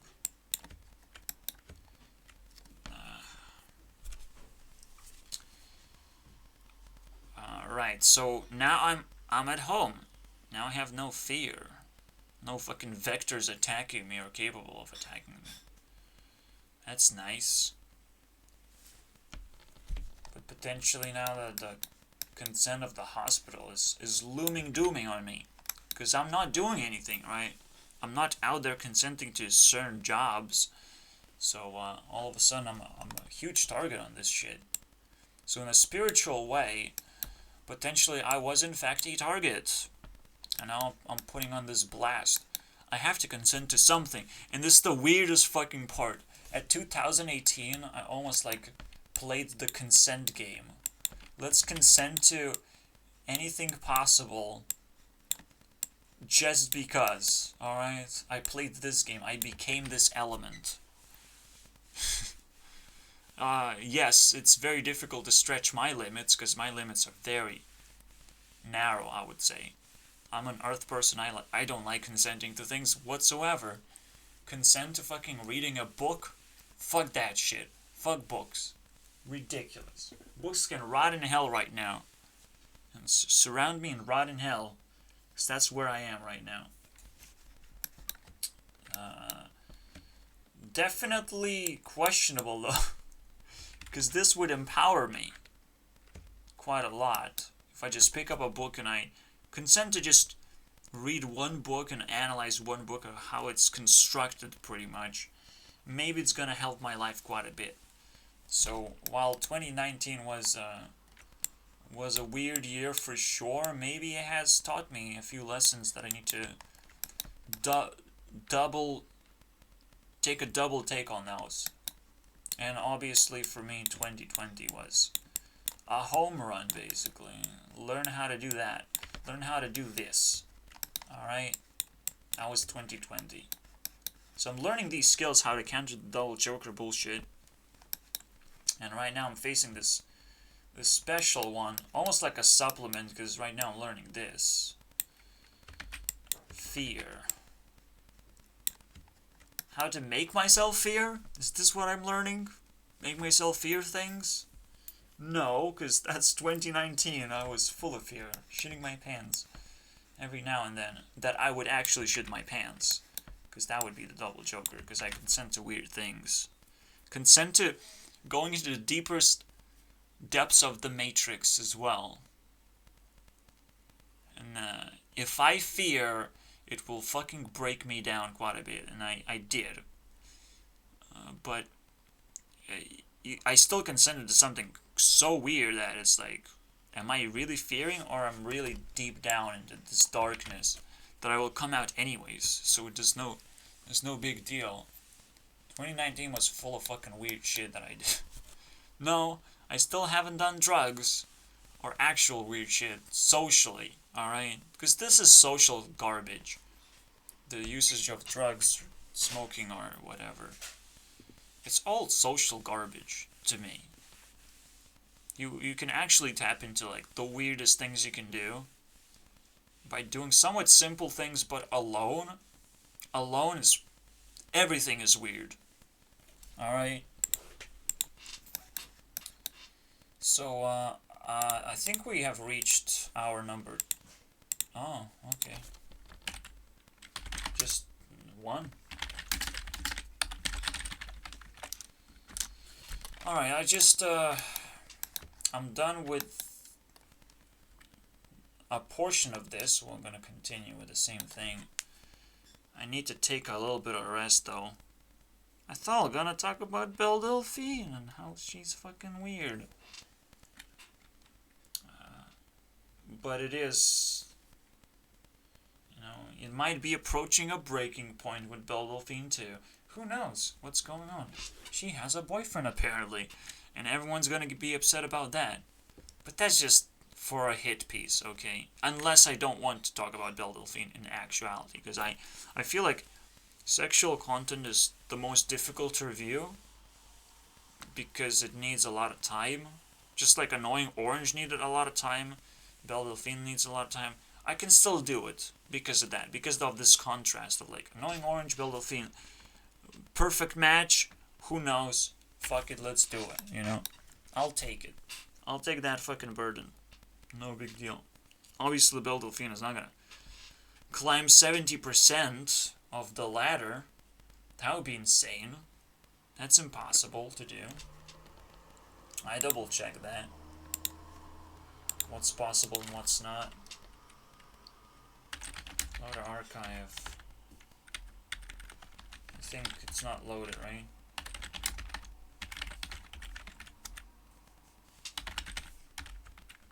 Delphi is 21st place. Top tube. She can probably reach 2000. 2000 is 9, so it's 50%. She can raise 50% max. We're gonna discuss that on a hit piece. This is completely irrelevant. So I'm learning new skills. I'm recognizing this weird play possible against us in general. And despite 2018, I label it as like just weird things happening and eventually into a culmination of weird things. It's still a double Joker play against me. There were two dudes that played special roles, and they took those special superpowers, special authorities, and became the Ant-Venom of the day, basically, of the end of the year, the Ant-Venom of that fucking period. Terrifying. And terrifying to see how excited they were back then and immediately turned off later on. It's like they were not a part of my life eventually. It's like, that's not how things work. You don't just take authority and just, oh, it's okay now. So I poked, he's so prone, the Vector is so prone to just giving up on the relationship for some reason now. So he doesn't care. And most importantly, the worst thing of all is the bitterness between people. It's like, if I don't like someone, I will not like them forever. But that's just like, you have been beaten up, and you know there's no good chance anymore to win. Alright. Stay away from bitter people. Alright? If they don't like something about you and they don't give a chance to you, this is just, just give them, just wash them away as if they don't even exist, basically. They're not even your comfort zone. You don't have to stress about them whatsoever. It's like, you're bitter, go fuck yourself, basically, until you're happy again. Because this invades my happiness meter, and if my happiness meter goes down, I wash you away from my home. Okay, you don't deserve my attention, you don't deserve my presence, none of this. You just basically destroyed yourself. While I was pretty much killing myself, in the end I realized I was searching for someone to destroy out of my life, because maybe they were feeding some bullshit this whole time. So, yeah. And I'm still in a very, very sensitive spot, I would say. I'm still kind of struggling with all my feelings that I have. Every now and then I feel it. I do have a lack of breath sometimes. I do have a lack of state of like what the fuck is going on, but nothing is extraordinary anymore. It's just me exaggerating things potentially, being very sensitive. I still want to be, very sensitive, but I want to not lose power because of that. So I don't know if I'm gonna reach that balance properly. And I still have plenty of questions what fire is, okay? I have no idea. Literally nothing. Not a clue. I don't want to do it. I don't want to do it, Taylor. But you have to do it. You have to drink. Oh, drink alcohol. Is that it? And be drunk every single day and do whatever the fuck. Yeah, I think fire is you do whatever the fuck you want. Give yourself ultimate freedom. Because it's like jail versus liberty. That sort of thing. But it's almost like the opposite is supposed to be true, isn't it? This is jail, this is liberty. This is where you care about too many people, and this is where you actually fly away into consensual lands. Because that's what it's all about. It's consent, so like you consent to weird things. But eventually this can turn into jail if you're a loser. So I don't know, man. Even that concept is complicated. So maybe let's try and figure it out right now what it's all about. If I look back into the Matrix, is there anything important? Yes, the rendering thing, the rendering double bubble. Shut it, man. Double bubble, yeah.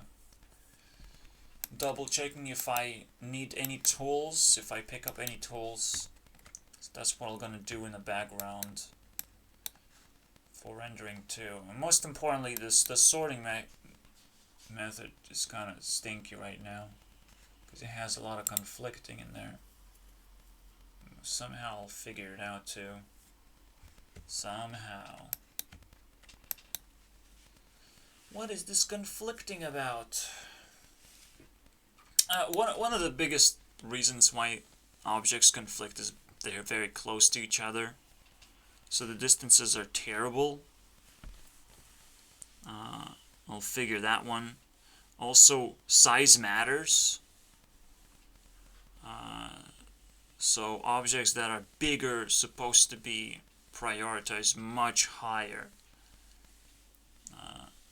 That's very important. And another thing, since bigger objects prioritize more, how do I get rid of these portions versus pieces of the screen?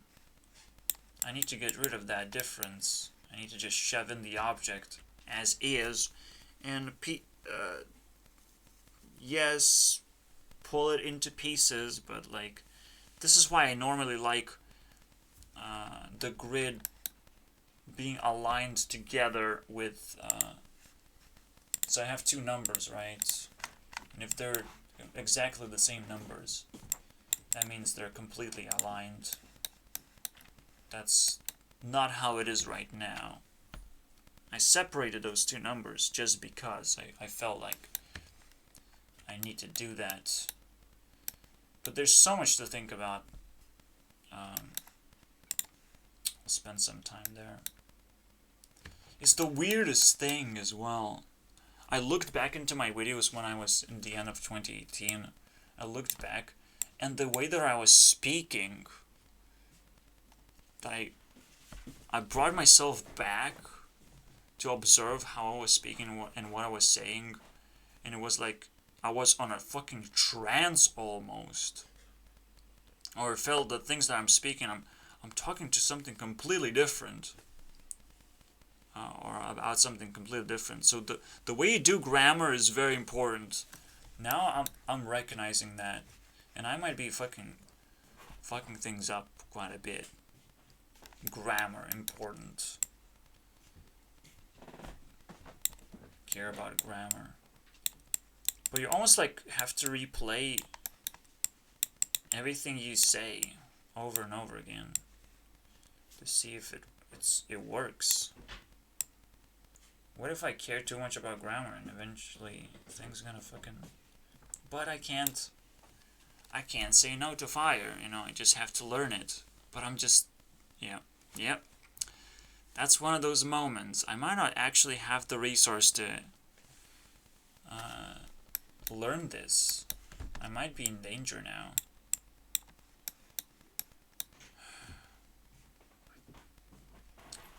Me versus my mom type of danger.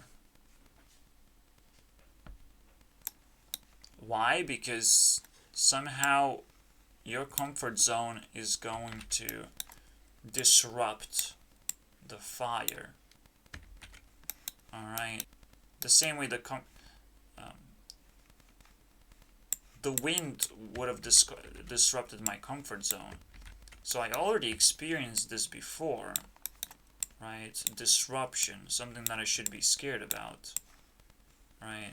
I already experienced a transition, but this transition is a little bit different. It's a transition to fire, which is like something I don't necessarily have protection from, but I kind of do.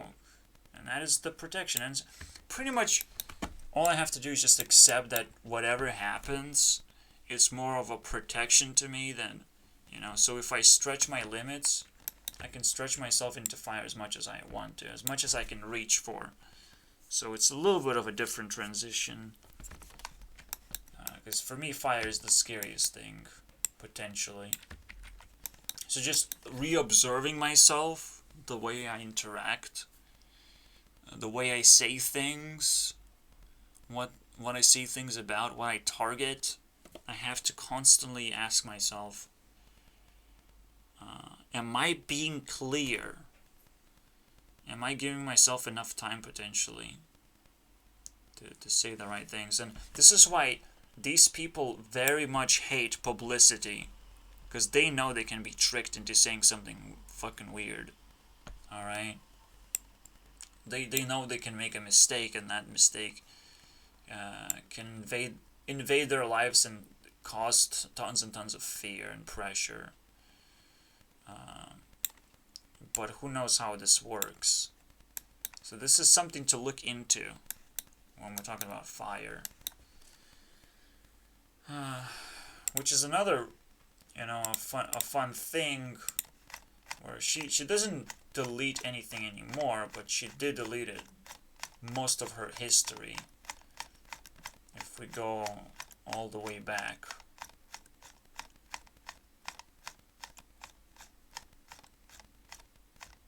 Probably the realization is like, I'm taking all the pressure anyways.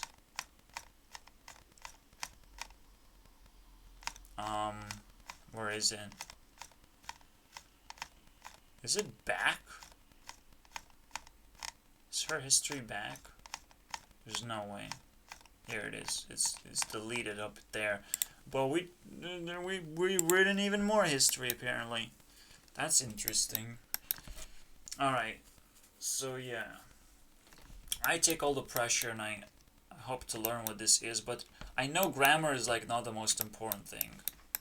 It's something revolving around fear. But what is this?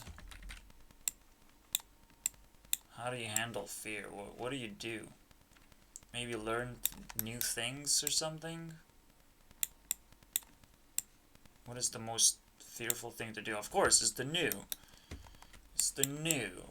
But it's not about consent, though. So it cannot be new.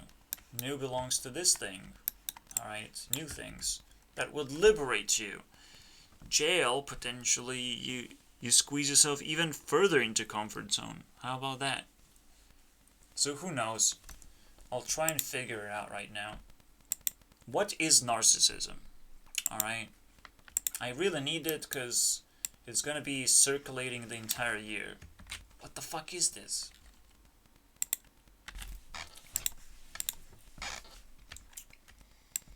This is where I have to flip the switch, actually. But I still hate it so much. Almost both of them are liberties anyways. Okay, both of them liberties then. Because this is supposed to be fear of losing. which is why you cry. Or maybe fear of liberty, actually. So you jail yourself. Actually interesting, very interesting.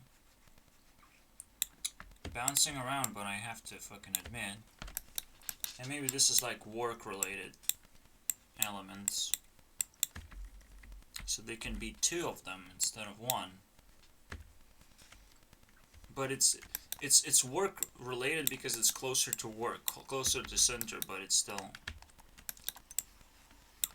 still jail and liberty as well. I think staying at home is pretty much jail time.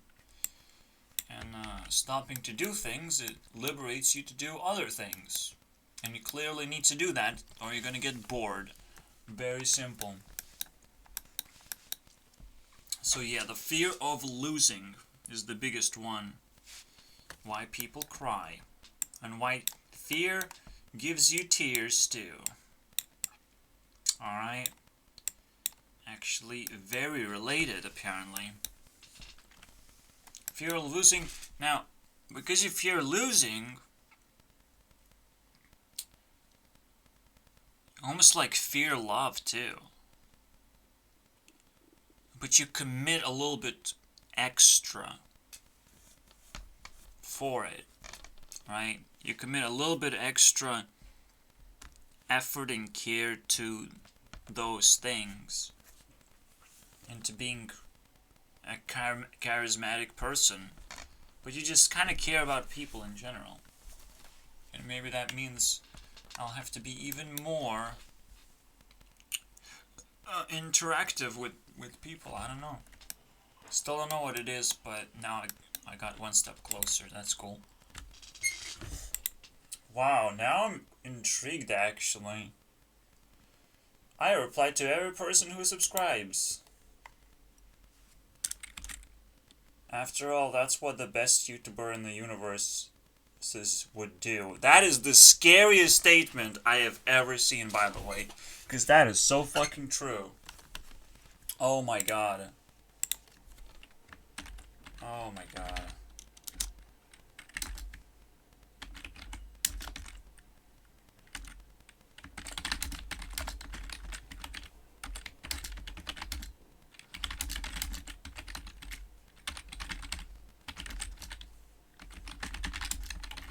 I've ever heard, baby.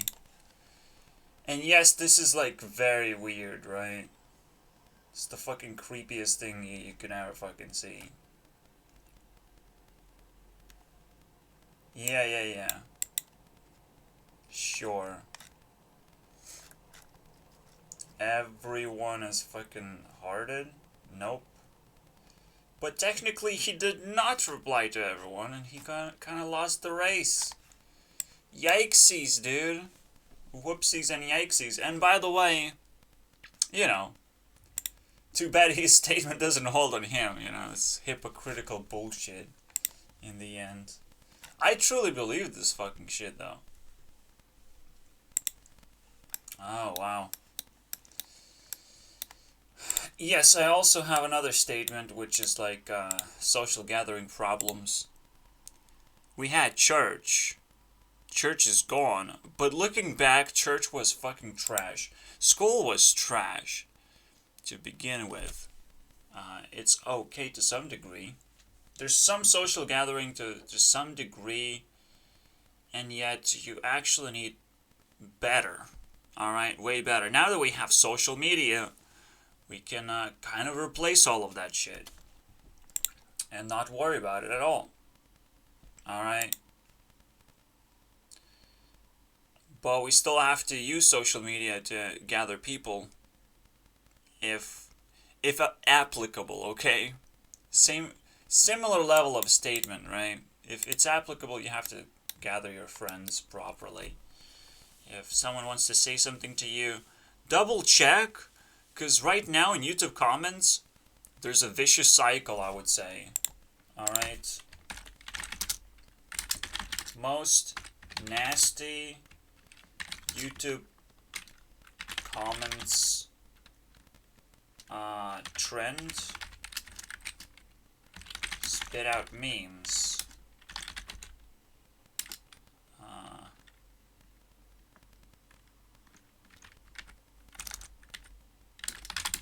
point of discussion, basically.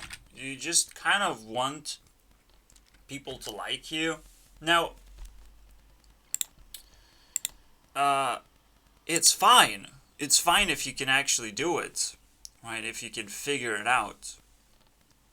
How to move your comment where it actually matters. Of like, what is the public meme commentary? Everything has to be organized. Otherwise, you don't know what to look for. It's painful. Immediately painful. And I hate it. And I like it not to exist. YouTube comment section definitely does not deserve to exist. That's totally okay with me. Yeah, I don't... I'll have to watch the video though. In case there's something fucking valuable here.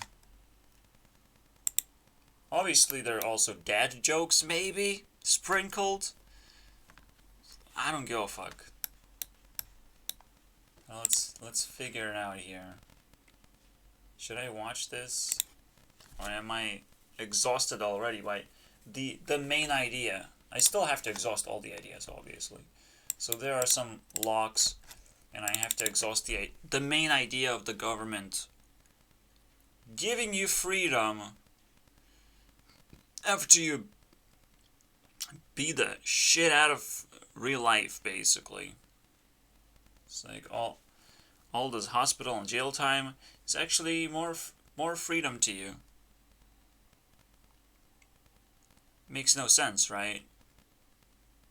Well, it's a social gathering. People get dragged into it, but hey, you would get dragged into jail potentially if you refuse to serve military. That's pretty cool. You get dragged into jail, obviously, for drug ownership. To own something, basically. You own something and you can get yourself jailed. Not paying taxes will get you jailed. And we all know taxes and charities are a wonderful way to give away back to community. You know?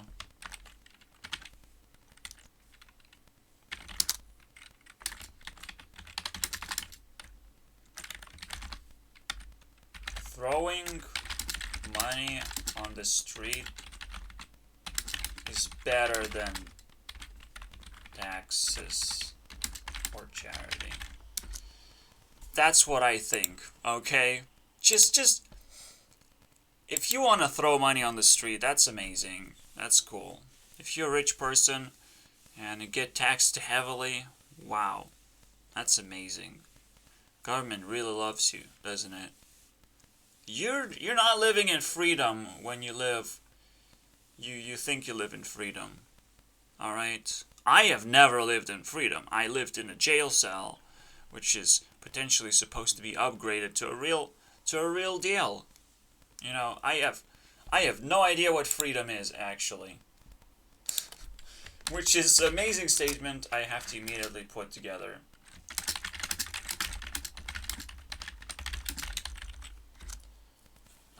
Because there's so much freedom, I have not figured out what it is and how to value it and what to do with it. Yes, I can make YouTube videos. Well, do I have enough freedom to let people appreciate my YouTube videos? Not really. It has to be a meme. It has to be hurtful. It has to be fucking emotional. It cannot be just, you know, an actually informative video without facts. Because, like, but I need to check facts, dude. You can't just spit insights. They might not stick because I don't see facts. I don't see a storyline that makes sense to me. I don't see nice graphics. Alright, and tons of effort for editing. I don't see that. I don't see an essay where you're not free, basically, to say whatever you want. I don't see that. So, unless I cripple my freedoms, I will not get nothing as a result, you know, of making any of this stuff. and I make it for myself, obviously. But that's not freedom. I still don't know what that's just pure work. Work on myself. Work on myself does not deliver me freedom whatsoever. Alright? Pew pew. So, just appearing in this life and knowing like, okay, maybe it's gonna work out. Maybe I can just pretend my mom gets, my mom is the taxator of the society right now, successfully. And every single ill person is a taxator of the society. But society didn't fucking figure it out, and the government is actually, taxing and distributing wealth to sick people. Sick and old people. Just like normal.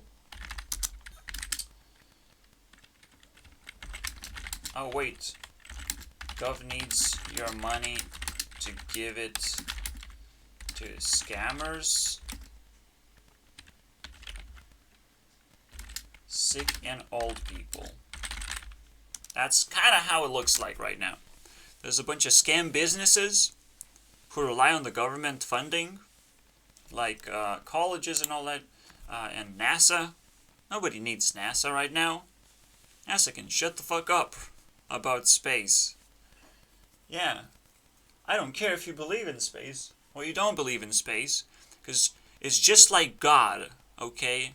You can probably find pretty stuff to look at of the definition of God, but you're never gonna actually interact with God. So get a fucking grip, basically.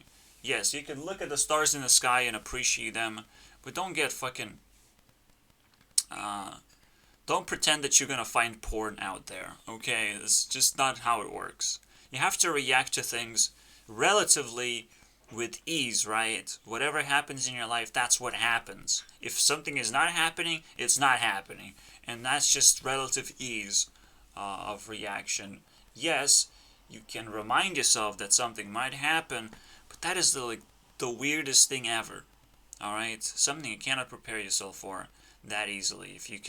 If you remind yourself for a thing that never actually happens, you can't prepare yourself for that shit. You have to only prepare yourself for things that you are willing to subject yourself as an experience, to open your understanding about it.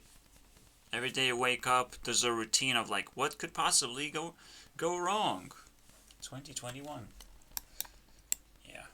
Me. You might discover my videos. That's pretty bad. Probably the worst thing that would ever happen to you. Anyways.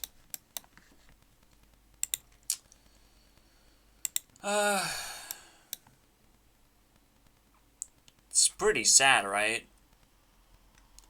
So what is government actually doing? Where is liberty? Where is society? What the fuck is going on? Right? You're much more free in a jail cell.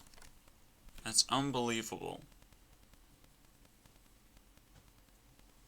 Obviously, I'm not supposed to do crime, right? But it doesn't fucking matter what you're supposed to or not supposed to do anymore. Because you don't want to live amongst sheep either, right? It's crazy.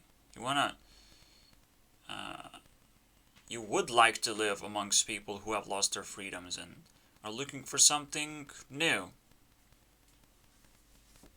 As long as they're actually willing to think for themselves and they're not even bigger sheep. Who knows, right? I wouldn't know. I'm just speculating in case something would happen. Because nothing is happening, apparently. That's another thing. I would rather have things happen, though. I would rather be dragged into a hospital instead of trying very, very hard, working on myself, and no challenges come between me and my abilities to earn freedom. Because when you earn freedom, you kind of know what you earned, because people agree on that stuff. If you win money, that's pretty interesting amount of freedom. Yeah, sure. So is money the only way to to earn freedom? Obviously not. You earn freedom by also improving your self-esteem, by improving your mind, improving any other energy out there. I call them out to be 7 energies. So that also means relationships, the way you attract people. So first impression and beyond. The first and beyond impression. It's not necessarily your active relationships. It's kind of passive relationships, you can call it. You know, whatever happens relationships. So the way people interact with you as a stranger.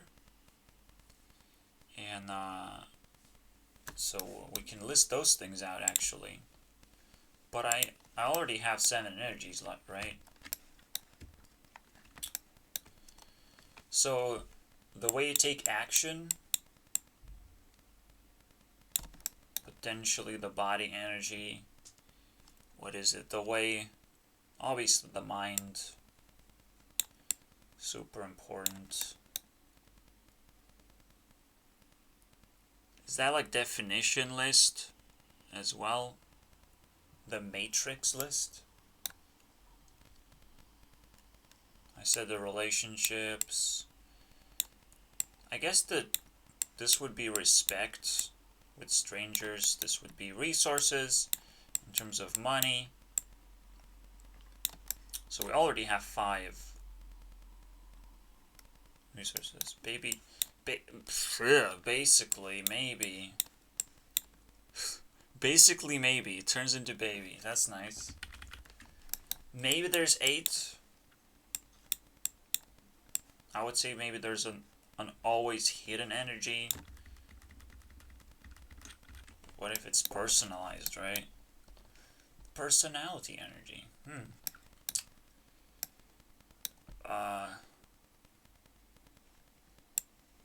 There's definitely experience, right?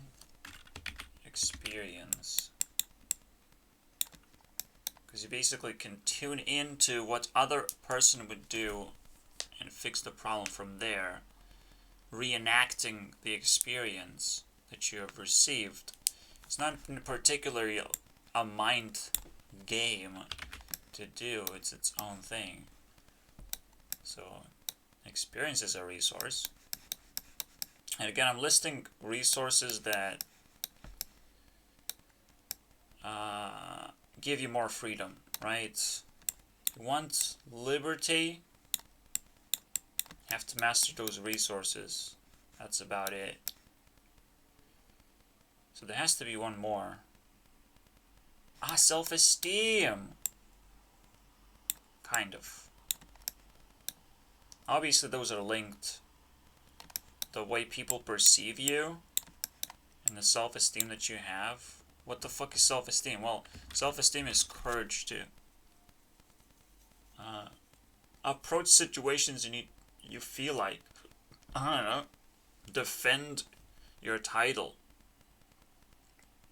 Because a bunch of strangers are gonna try not to be strangers and try to fucking jump in between.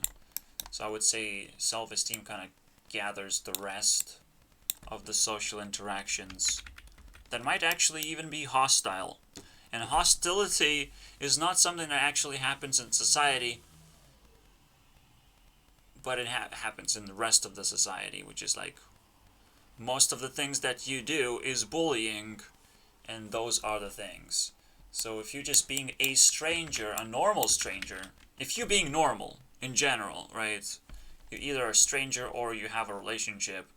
Otherwise, the only other normal thing to do is be kind of hostile and test my self-esteem.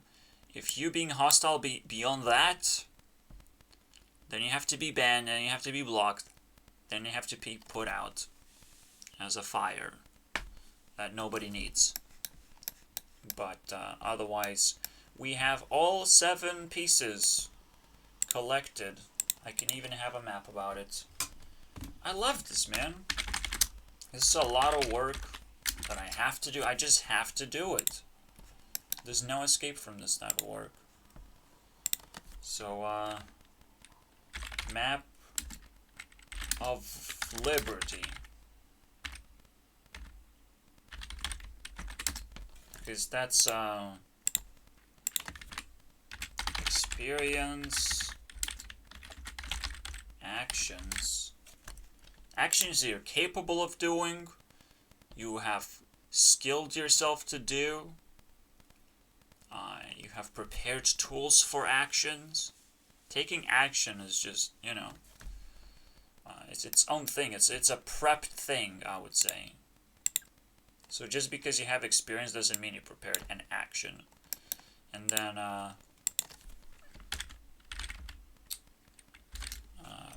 securing your mind, so it cracks down on problems, it defines things, it holds definitions already, it kind of brings you up to speed for the most part. If something important is happening in life, right, it can adapt you very quickly.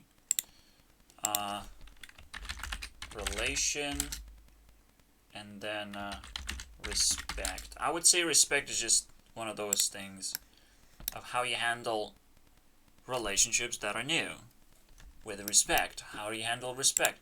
How much self-respect do you have? Alright. Money, and so money is a 1 out of 7. 1 out of 7 resource that people praise so much I fucking want to vomit, basically. And it's almost like, what did I just do? Monday, Tuesday, Thursday?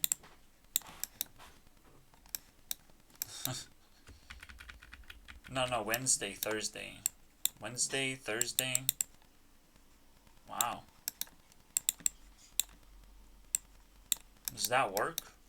Because this is like Saturday, Sunday, you know? Why did they fucking thought it was a good idea to do double T's and double S's? Are they insane? Let me show you how it's done. Oh wait, the Lithuanians also screwed up. First day, second day, third day, fourth day, fifth day, also P.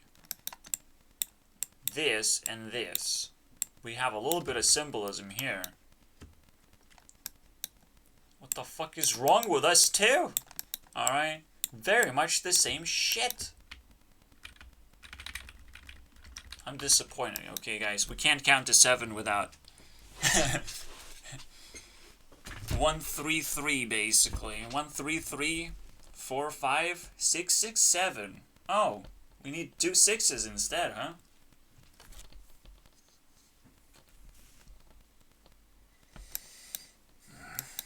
Alright, so, money and esteem. 7 energies, baby. Making up the map of liberty. So, now the question is, would jail and hospital environments give you more of those things? That is the question, right? You don't need to care about money problems all of a sudden. You don't need to pay taxes. You don't need to write taxes. You don't need to go sign up for things, blah, blah, blah. You don't need to worry about having a job. Eliminated. We have eliminated one of those factors immediately. And I knew which one to pick first. Get the fuck out of here, money. You're not invited. I'm in a jail cell right now. I can't talk to you right now. Thank you. Experience is eliminated immediately as well. You would think like, oh, you don't think. You're surrounded by people 24/7. The experience free-flowing everywhere. Congratulations. You know, I just got myself an invitation to kill people. For no fucking reason. You know, just unleash my demons. Obviously, there's a specific criteria of when is it appropriate. Or like, it's appropriate for you to open your mind and see that the world does not get worse. You just need to learn how to spend liberty, obviously, to unlock those things naturally somehow. If it's even possible. What if people actually use liberties to bully each other to the point where we don't have liberties anymore? You know, that's fucking crazy. We bully each other to the point where coronavirus, stay at home, rot in silence and loneliness. Congratulations, we did it. Alright? That's the trend. It's not... Coronavirus was happening this whole fucking time. I don't see a fucking difference in my life. Alright? I just see, like, people are very willing to pick up this as a trend and run with it. They're okay. They're okay. They're not affected by this at all. They're not outraged by this at all. They have no ability to defend against the government who takes away freedoms for free. So it's... Yep. We just got bullied into submission. And there's no coming back. It's ridiculous. It's fascinating, too. Ridiculously fascinating. Alright, and everything we get is also a loss of, like, oh hey, a smartphone, a car, a house, useless. Alright, a child, useless. Everything is fucking useless. Whatever action you take in liberty potentially comes with a reaction of like, oh, now you have to take care of it. I don't want to fucking take care of it. I made an action, that's it. It should be the end of that. I should have been blessed for making that action. But instead I have to be mindfully, scolded by my brain. Maybe this action is not supposed to be taken. Now the question is like, can you make more actions in the jail cell? Seriously? Ah, shit. Because you can prepare yourself for a lot of things. But are you gonna actually do anything? No! No, you won't! You probably won't. Oh, wait, but I can make YouTube videos. Maybe that's the only one that fucking survives, right? YouTube videos is probably the most pathetic thing that I'm doing in my life. And making games to entertain people, huh? That sounds pretty interesting. I just don't see it, dude. Obviously, consent is required, but people already give up consent by making crime. So, they lose to the system. They lose to the system, but maybe there's a way out, To escape jail, you just have to ignore jail. Ignore it. That's because the moment you come out of jail, you can't get a job. That easily, at least. It's kind of game over for you. It's a game over screen. And it's almost like, well, I guess you go back to jail now. Because that's the business model. You can't get back to society, and society doesn't quite exist either. It doesn't recognize you as a part of society, so you just go back. You take what you want, basically. You make one dream come true for yourself, whatever that is. Rape someone, kill someone. That's those sort of dreams. And you go back to jail cell. Wonderful. I applaud that, yeah. Yes, society, we did it. We did it, guys. The thing is, obviously this is wrong. And we have to learn that and somehow run away from that fast enough. I don't want to fucking say that, yes, this is the solution, this is how you do it. You open your mind to it and you realize, holy shit, we just summoned a greatest demon of all time. We slowly back away. Woo! It's getting hot in here, basically. Wow. So, my mind is torn apart. There's no fucking explanation besides, look at how many fucking rant videos I have to make to settle my fucking mind down. It doesn't settle down. It is out of control. I don't know what the fuck is going on. Please. Nothing makes sense in silence and loneliness. As much as I try to fucking battle it, is an act of battle that I have to do every single day that I wake up. And so, fuck you. Fuck you. Please send me to the ranch. Yep. The best solution ever, dude. The best solution is Dr. Phil. Too bad Dr. Phil also has to send himself to the ranch most of the time for the things that he says and he does.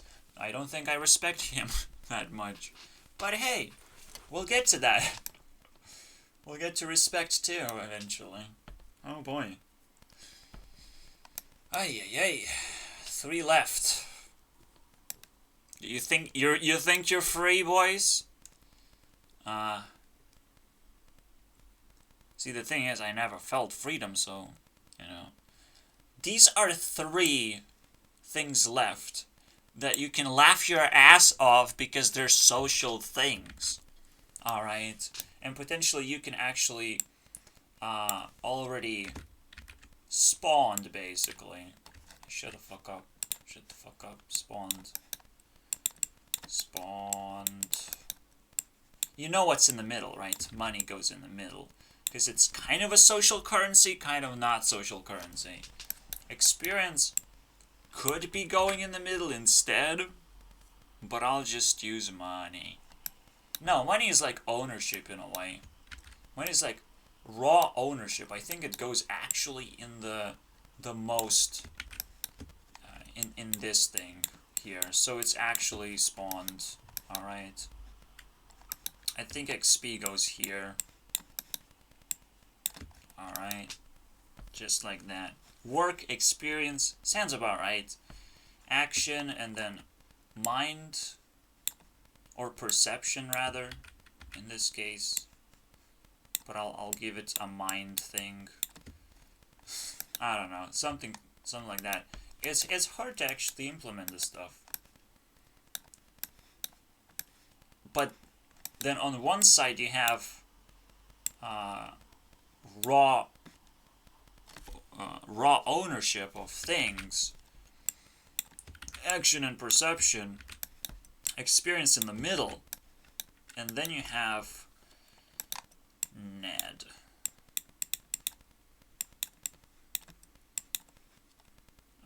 Relationships, respect, the E, or esteem maybe? Could respect be here? Potentially it's here. Because it's the furthest away, right? When you are actually being attacked, the person attacking you doesn't know where he's going to end up being, right? Because if he attacks for too long, he made a relationship with you. He made a meme out of himself. Who knows? It's in the middle spot. So I'll take an S here, and I will take respect. But respect. Sounds like duty as well. Not sure if how close we can get to that. I guess it's the rest. Alright. Whatever the rest of the people are. Whatever the rest of you is. So we actually have a very nice order for this as well. Alright.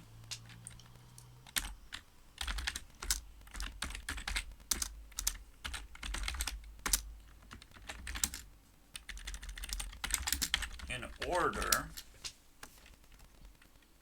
I should have done this immediately in the first place. Money is the closest thing you can have as an ownership. Then you own your mind. You own your actions that you're capable of doing. The experience is not so easy to own. So that's kind of the dream world. That even if you own it, it's hard to actually express it. You have to give it to someone else by reenacting the experience, and it's a completely unique experience all of a sudden when you reenact it. Then you have relation, esteem, and respect. In order. There you go. Map of Liberty. And so we'll literally cross this out as fast as possible. There's no fucking way, right? There's no fucking way. There's a bunch of losers out there. Imagine that. There's a bunch of fucking losers out there running in the world. Whatever you choose to do, it's probably a mistake to do it. But for people who get popularity, who actually make it on YouTube, they can turn their channels around Alright, they can turn around that triangle and finally spread their will, basically, into the world. See their will. And almost, that's exactly what a dad channel would do, wouldn't it? A dad has figured it out that he fucking hates himself, you know. But, it's a scary admission, I would say. It's a scary thing to realize. So, I am astonished. There's not a single resource that you get less of in the liberty than you would get in total jail cell. In hopes that people are taking care of you. And there's a nice system that, you know, covers your ass from terrible trauma. Alright, there's a way out. If there's a way out, and you can actually have nice relationships with people, there's obviously a pit hole, you know, a twist. And the twist is that something is more likely to go wrong because it's more potent, right? Because it's more potent, it can go wrong. But the way now I'm looking at it of like, the government is actually equalizing and normalizing what liberty is versus jail. You don't get much liberty while being free. You don't get much jail while being in jail. It's all normalized. Is it okay, though, to be like this? That's kind of weird. I think it's mediocre. Just like we had churches, I can go back on the same fucking thing. We even have schools, and you can say it's mediocre. And people are probably not even getting paid that much either. Which is, what the fuck is going on? Right? What the fuck? You just go out of the country and you get paid so much more? Well, kind of not. Because you have to pay higher rent, though. And I'm like, oh. And I came back, and I'm like, huh. Whew. I would love to be a teacher. Too bad I have to follow rules as well. And you have to follow so many rules. You might as well pretend you're in jail already. But I'm in between. I'm stuck in between. I'm working on myself. And I want to understand both of these situations. And in the end, it almost feels like there's no way out. There's nothing to do whatsoever. Because those things simply don't even exist. They might actually move you from side to side, but barely. You don't need any of those things at all. Meaning that work itself is the most liberating factor of all time. Is that so? Well, I established my social palace in a way. I try to suck in as many people as possible. I still have to respect the internet itself, meaning that as much work as I put in, potentially that's much attention I will get out. I have to carefully poke people and press those buttons. I know this person, and I put them in a fucking video title. Because that's the only thing that gets searched in the first place. Alright. And I might start, snowballing a little bit. And it might take forever to do that. But who knows? So, and most importantly, I operate on this basis where I'm actually spreading my opinion and my awareness of things instead of actually just going along with whatever I found and just bleed that format forever. I don't like that at all. It's nice to be predictable, it's nice to be consumable as a video content creator, that's cool. But it's very uninteractive and not fun afterwards. You just got consumed and it's like, oh, I guess I have to make another video now. because I gain profits.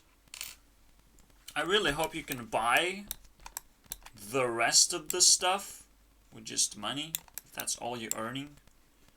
Obviously, work itself is apparent in this category, which is why I don't shit on YouTubers too much. It's just following rules is not necessarily work. That's kind of weird.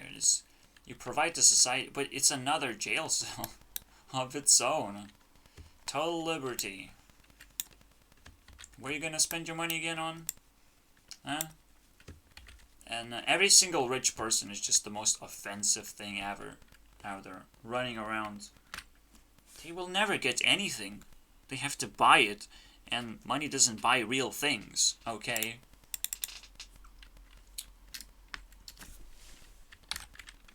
Money buys expensive things, okay?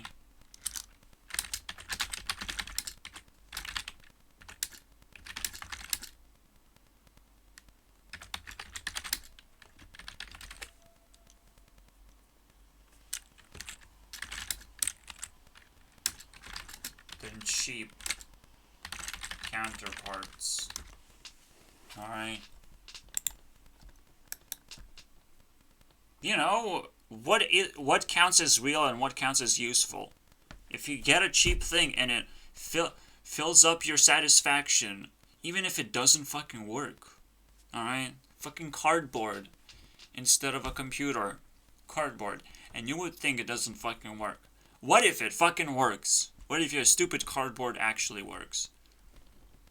You know? You would think like, oh, that is the most ridiculous thing. But it's a cheap alternative, for sure, 100% of the time. Alright, it's a knockoff, it's very lazy, type of thing, but it works, alright? And just because you can flash your fucking iPhone, you just lost a bunch of respect and self-esteem when you're flashing your fucking iPhone, or whatever new thing you fucking bought. You actually losing life by liberating yourself into the maximum degree, basically. There's no way. There's no liberty in liberty. You have to find your way up the scales, basically. And that's kind of potentially the greatest trick of all time. The double Joker play in order to skew randomness. Random behavior skewed on jail and liberty, pushing people in different direction than they would actually feel like they, or I would feel like they need to go. You need to go up. Why are you going back in these fucking weird directions? But now there's definitely a safe and secure test to figure out if someone is actually, you know, stuck in their position forever, pretty much. Is if they're a sheep, regardless what that fucking means. Conspiracy theorists can be same as sheep anyways, right? Which is why Eric Dubay, the flat earth giant, I would say, kind of figures out, oh yeah, there's a bunch of shills in flat earth community. What the fuck did you expect? Jesus Christ. Everything has low tier people. Everything. So it's just the same shit everywhere. And you need this test card against them. Against these people. Figure out, are they jailing themselves too much? Are they liberating themselves too much? Because it's, in both situations, it's cringe. It's like, why would you do crime, and why would you not spend money on things that actually empower you, you know? Why don't you equalize certain resources all across, you know, the field? And again, liberation usually sometimes means that you, oh, I don't need to respect people anymore. You know? That's That's what people call themselves as liberation. They actually remove the ability to have a resource, to have a brain cell, basically, in the first place. They fucking traumatize themselves, thinking that I don't like a certain resource and I have to liberate myself, and that's very nice to do, because I have a lot of this. Alright, and I can just go off. That's the reality check that rich people need to get. I figured out from the last episode. Accidentally. Whoops. How to give them a reality check. Double checked. I think we did all the work that we needed to do to enter second hour, basically. Final hour. Obviously, we're a little bit late.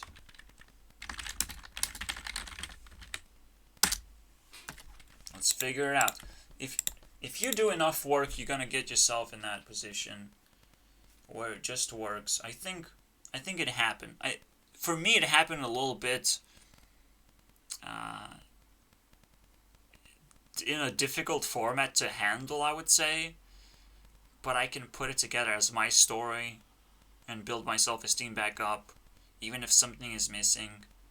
I think I'm okay.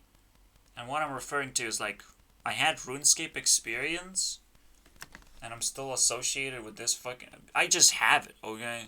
I just have this fucking tab in my back door, basically. I can always check RuneScape price, I think, right?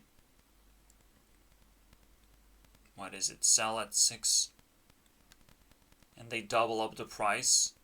What a bunch of assholes do. Doubling up the price, yeah, thanks. They really need it. They really need to double up the price. That is the most disgusting part, obviously. We would have a much nicer time in open market. Not in, like, authority-controlled market. Hey, I'm Jagex. I don't want to help your real-world trade because it doesn't benefit me at all. Yeah, because you don't know how to fucking handle it. And, you know, now you have to face the consequence of profit and government. And explaining government, where you get your profits from. Wow, that is complicated. You get it from drugs, obviously. So it's really, really annoying. Life is quite annoying, as you can tell. But can we answer all the questions now?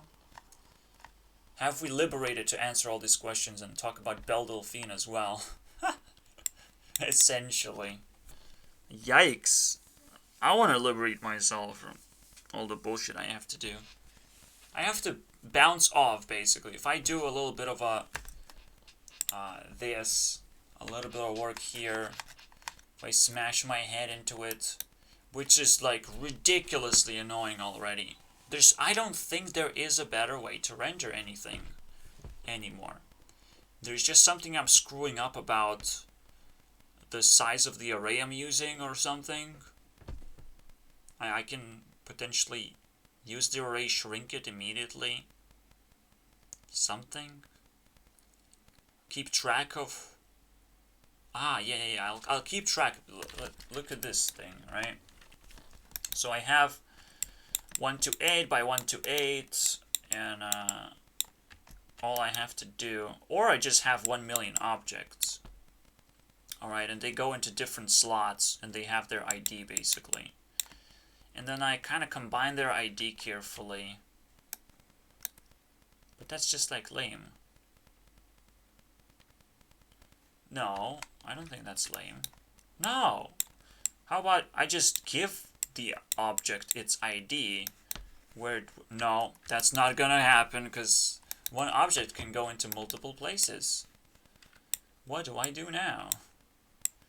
Well, there is maximum and minimum ID, for sure. Come on, for sure. Max ID and minimum ID. So basically an area of effect, for sure. Come on. I can do that much, right? So I get the area of effect. That's cool. Is that good enough? Is that my million? there's probably a better way to sort it, basically, is what I'm saying. And once the sorting method is finalized,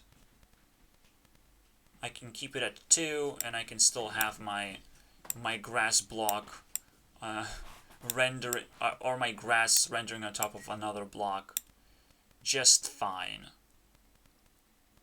Although it is kind of if it's the same position, then the size would actually fix everything too. But kind of wouldn't. No, it wouldn't. Yes, the higher priority on a bigger object, but they could still accidentally jump into the same ID. And that's what would create a conflict. So I still have to figure out if there's a better way to sort this by any means. But I will still use the rendering too, until I start picking up enough tools from 3. Because you have to have a certain amount of tools to make that leap of faith into a new thing. And I'm still gonna be struggling with, collisions and shit. And that's about it. Very, very basic collisions are needed. So here, we looked at that. I put a little bit of work in there, but I always have to put work in myself, because, this map itself, the way I write map, could be improved by any means. I should be more aware of that as well. And I could spend a little bit of time here too, doing exactly that. Seeing how things kind of interact. So there's a lot of work. And I can't stop thinking that I have to, I'm not supposed to take a duty as a YouTube CEO. It's probably the stupidest fucking feeling ever. The feeling of duty must be really stupid. Alright? The feeling of duty. It's almost like it is duty right there. Call of fucking duty, dude. To fight against evil, as if evil is everywhere right now. It's pretty scary, but kind of isn't everywhere you go in life. That's the scary. Evil is very rare. It's within us. It's deep. It can happen any moment. Anyone can snap. But it's not your duty to actually just walk across glass, basically. Unbroken glass. Just walk across freshly broken glass. Definitely not your duty. Alright? Maybe your duty is to perform a trick, but your duty is not to do the real thing with real risks involved. Holy fucking shit. Are you kidding me? So when I say I'm YouTube CEO, that's not my duty, that's just what I love to do. I love watching YouTube videos to the point where I'm mega brain. I have 99 IQ, actually. That's what I have, I think. Barely. I don't know what I have, because IQ fucking sucks. Alright.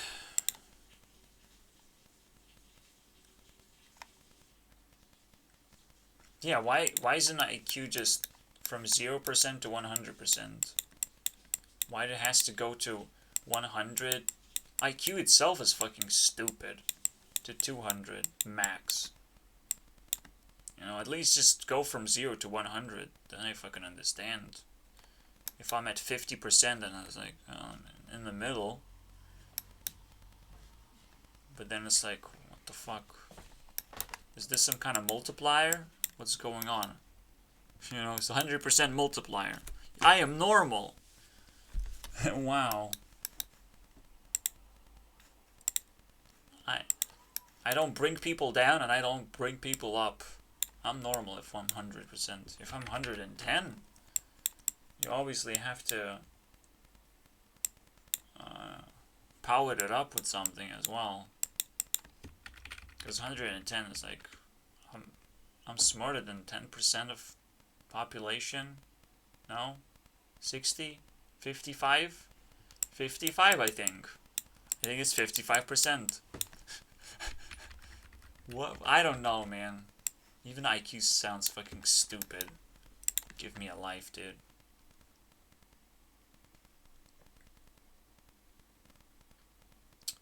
Alright, so final locks. Let's pick those locks real quick and be done with this video. I can't believe I have to make rent videos still. Believe me, I still can't believe it myself. Clearly I wish I could do that, am I right? Just rolling some cheese. Yes, that is just 4K. So not big deal. Technically. Or so I think.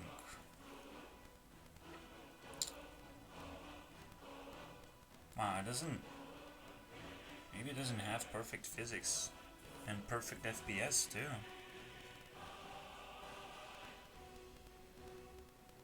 Who knows, because it's recording, so whatever.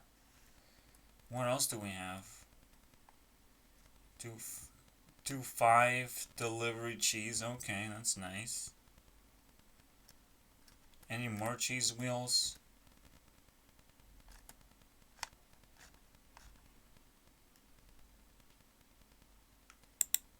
What happens if you stack cheese?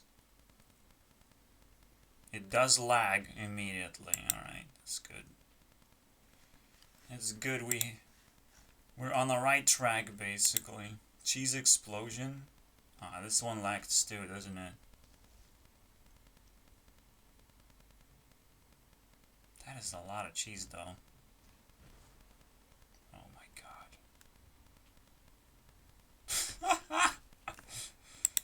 That's what I want to see sometimes, dude. The weirdest limitation of the game. How much cheese can you handle?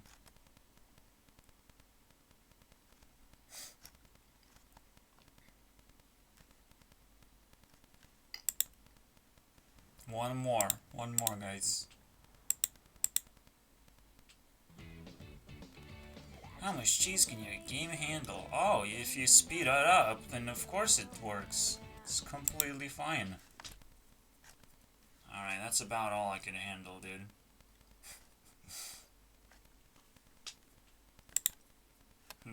No thank you. Alright, we have to hack and smash these fucking locks.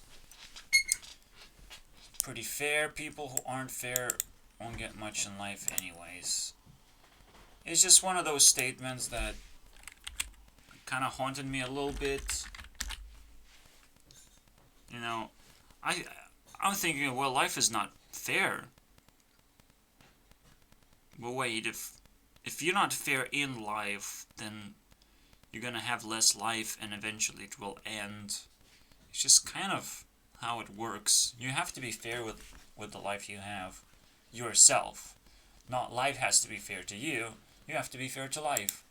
Make things more convenient. Why do poor people have to do your paperwork? That's the weirdest thing. Is like if poor people deserve money, just give them money. Why do we have to do paperwork? For example, I get this 10% coupon for my next purchase. Do I fucking need one, dude? Do I really need one? Yes, I'm saving up like, what? €2? 10% is pretty cool, right? €2 per coupon.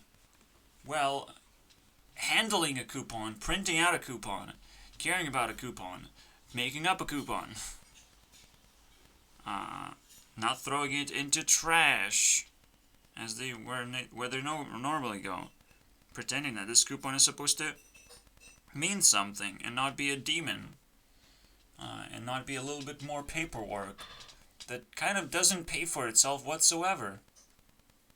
What was the point? I guess it's okay. I guess convenience is not something that people give a fuck about. Convenience means, okay, just give me a fucking discount. Just recognize me as a human being and give me a goddamn discount. Alright, that's the convenience. Oh, you're not a piece of shit. Yeah. It's nice, like, okay, giving cards out, it's something, but it's getting old very quickly. Alright? Convenience is now new. Everyone has a smartphone type of convenience. And you have to kind of try and keep up, really. If old people are willing to fucking collect store cards, they're probably willing to start using a fucking smartphone for shit. Obviously, it doesn't sound convenient, actually. Physical materials sound convenient. Finding convenience is pretty challenging, so I'm not gonna lie. It's a question, not necessarily criticism.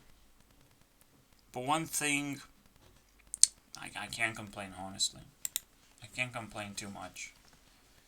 There's enough convenience to think that things are convenient, but it's tricky to understand. Is it, though? Is it? Can you get a job? Can you get a fucking girlfriend conveniently? Or you have to struggle within liberty's bounds. And still whatever you get might actually get trashed. Eventually. Fucking garbage, dude. You literally have to take care of yourself and your own convenience. And the world will present itself as it is. You can't ask for anything anymore. It's fucking lame. But if you live in a society, obviously you need to make things more convenient so poor people don't have to suffer. That's how you liberate poor people. Just make things more convenient. I'm sorry about that. If you can make that happen. And empower poor people with, liberties, That's the shit now we need. Liberties. Just recognition of those liberties and how they pay for each other. And if rich people just take this liberty and run away with it, we have to replace it with something else. Money has to turn into something else. If Bitcoin is a liberation thing, processor for liberation, that's nice. I don't think that is, but, I think it's being hijacked by the government again. It's like, oh, you want to exchange with Bitcoin? As long as we tax it, it's okay. Huh. Well, doesn't sound right at all. Fucking weird now. It's exactly what we don't want. We don't want to get taxed. Taxation should be something completely different. And yet again, way more convenient. Is a poor person supposed to fucking fill in paperwork? Probably not.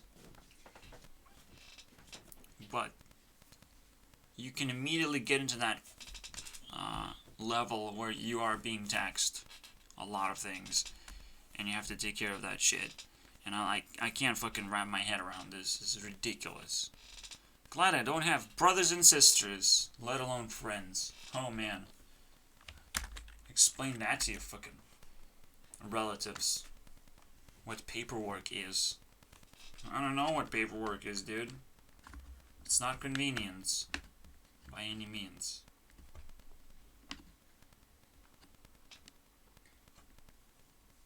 But at the same time, yes, you don't just need convenience, you also need proof to be able to defend yourself. Otherwise you can get overtaxed, overcharged, all these things. It's the hardest thing to fucking control, to the point where it's like, I don't know what's going on, I just give up, I guess? I don't know. Don't feed the pigeons, don't talk to police is just another way to say the same thing. As scary as it is. Don't talk to police mostly about the things that you do. You can probably talk about feelings, for sure. You look at a pigeon, you talk to the pigeon. You don't feed the pigeon, Don't give police what they want. Which is what they always do. They feel the duty to fucking collect that shit. Incriminate you. That's the duty. They look at you as a criminal. It's the stupidest thing ever. Stupidest behavior ever. But it is what it is. A pigeon looks at you as a piece of bread. Not much else, dude. So you decide. Is it worth it feeding pigeons? Or are they not your pets whatsoever? And it's just the weirdest thing people have decided to do. Alright? In order to appreciate pigeons, I have to hold them close and let them eat bread. Wow, congratulations. I hope you achieve a lot of shit in life. And a lot of shit on other people's scars. Yeah, that's the one that you totally achieved. Stack of ignorance. And reenacting your demons.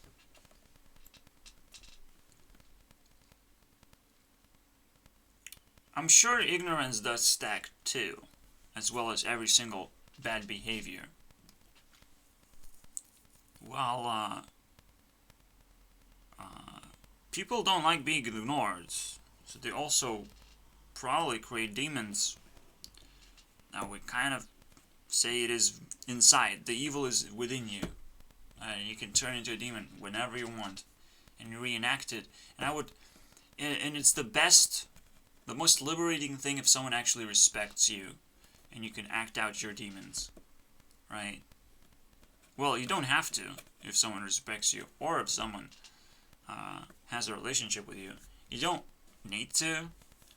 It's usually just the social status of, like, if you're in a boxing match, release every demon you have. It's no big deal, right? I don't know what Stack of Ignorance really is, though.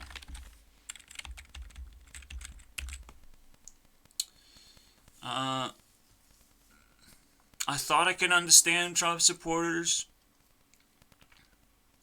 but it is what it is. Just a wave, and you accidentally get inside and you create a bunch of chaos, and maybe some of it again is controlled opposition, just acting as vicious Trump supporters.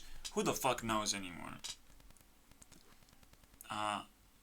We're probably willing to let this past us, and I don't care. Personally, I really don't know or care about political side of things.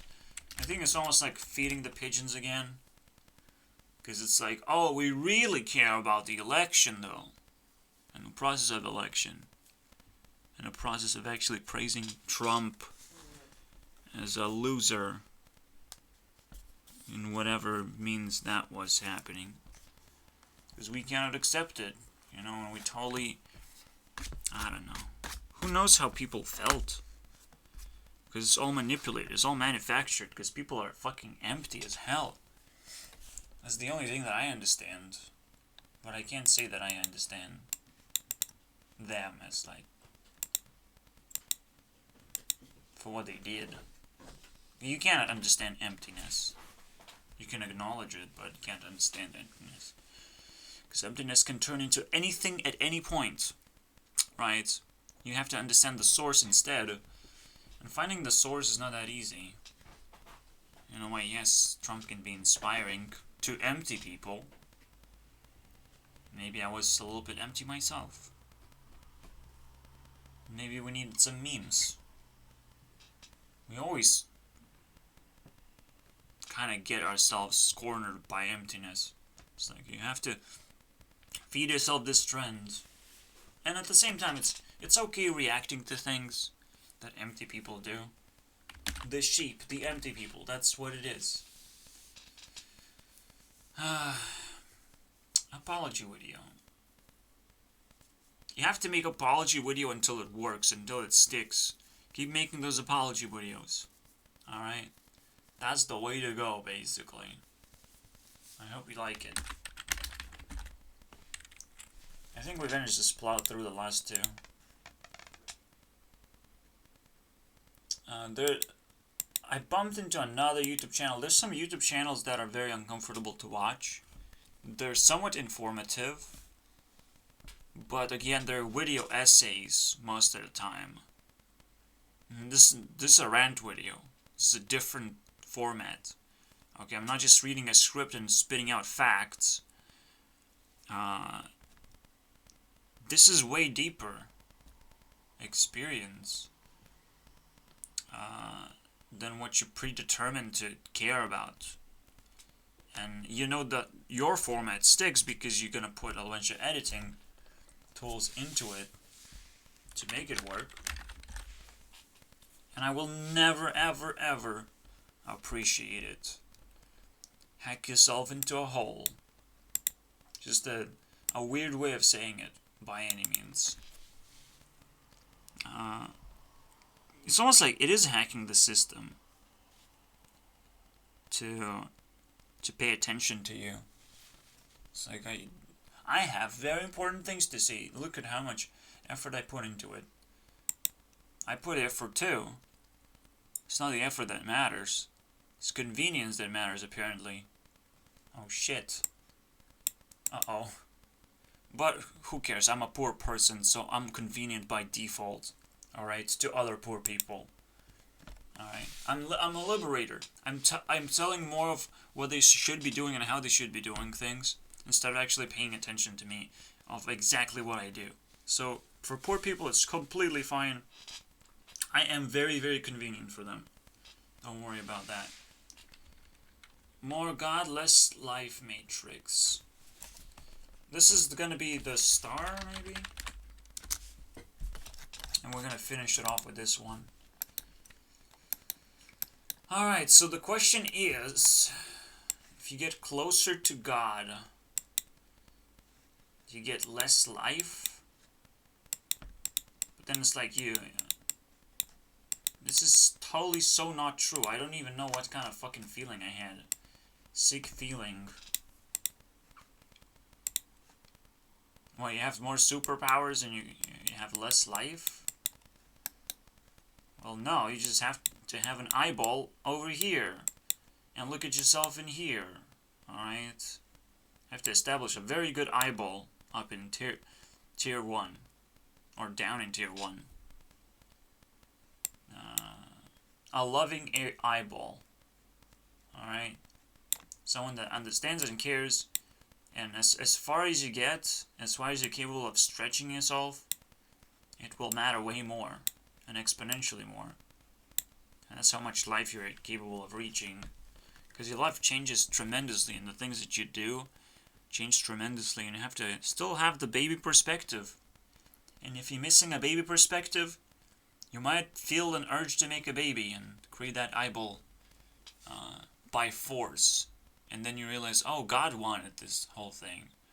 So potentially God actually made everything very fair. Very suspiciously fair. It's honestly humbling. So I just sit back and have to fucking enjoy it. And yes, slowly you realize you potentially are a piece of God. And you can do whatever the fuck you want. But while reality works, let it work. Alright? You know, because you know what? The most important thing is this piece. Alright? This is why reality works, and you just have to let it work the way it does. That's it. That's all I have to say, honestly. That is all. And I'll definitely watch that Dad channel and see if they have... Where is it? If he has a briefcase. Probably unpacked. Lots of rant videos to be made. Alright, see you guys next time.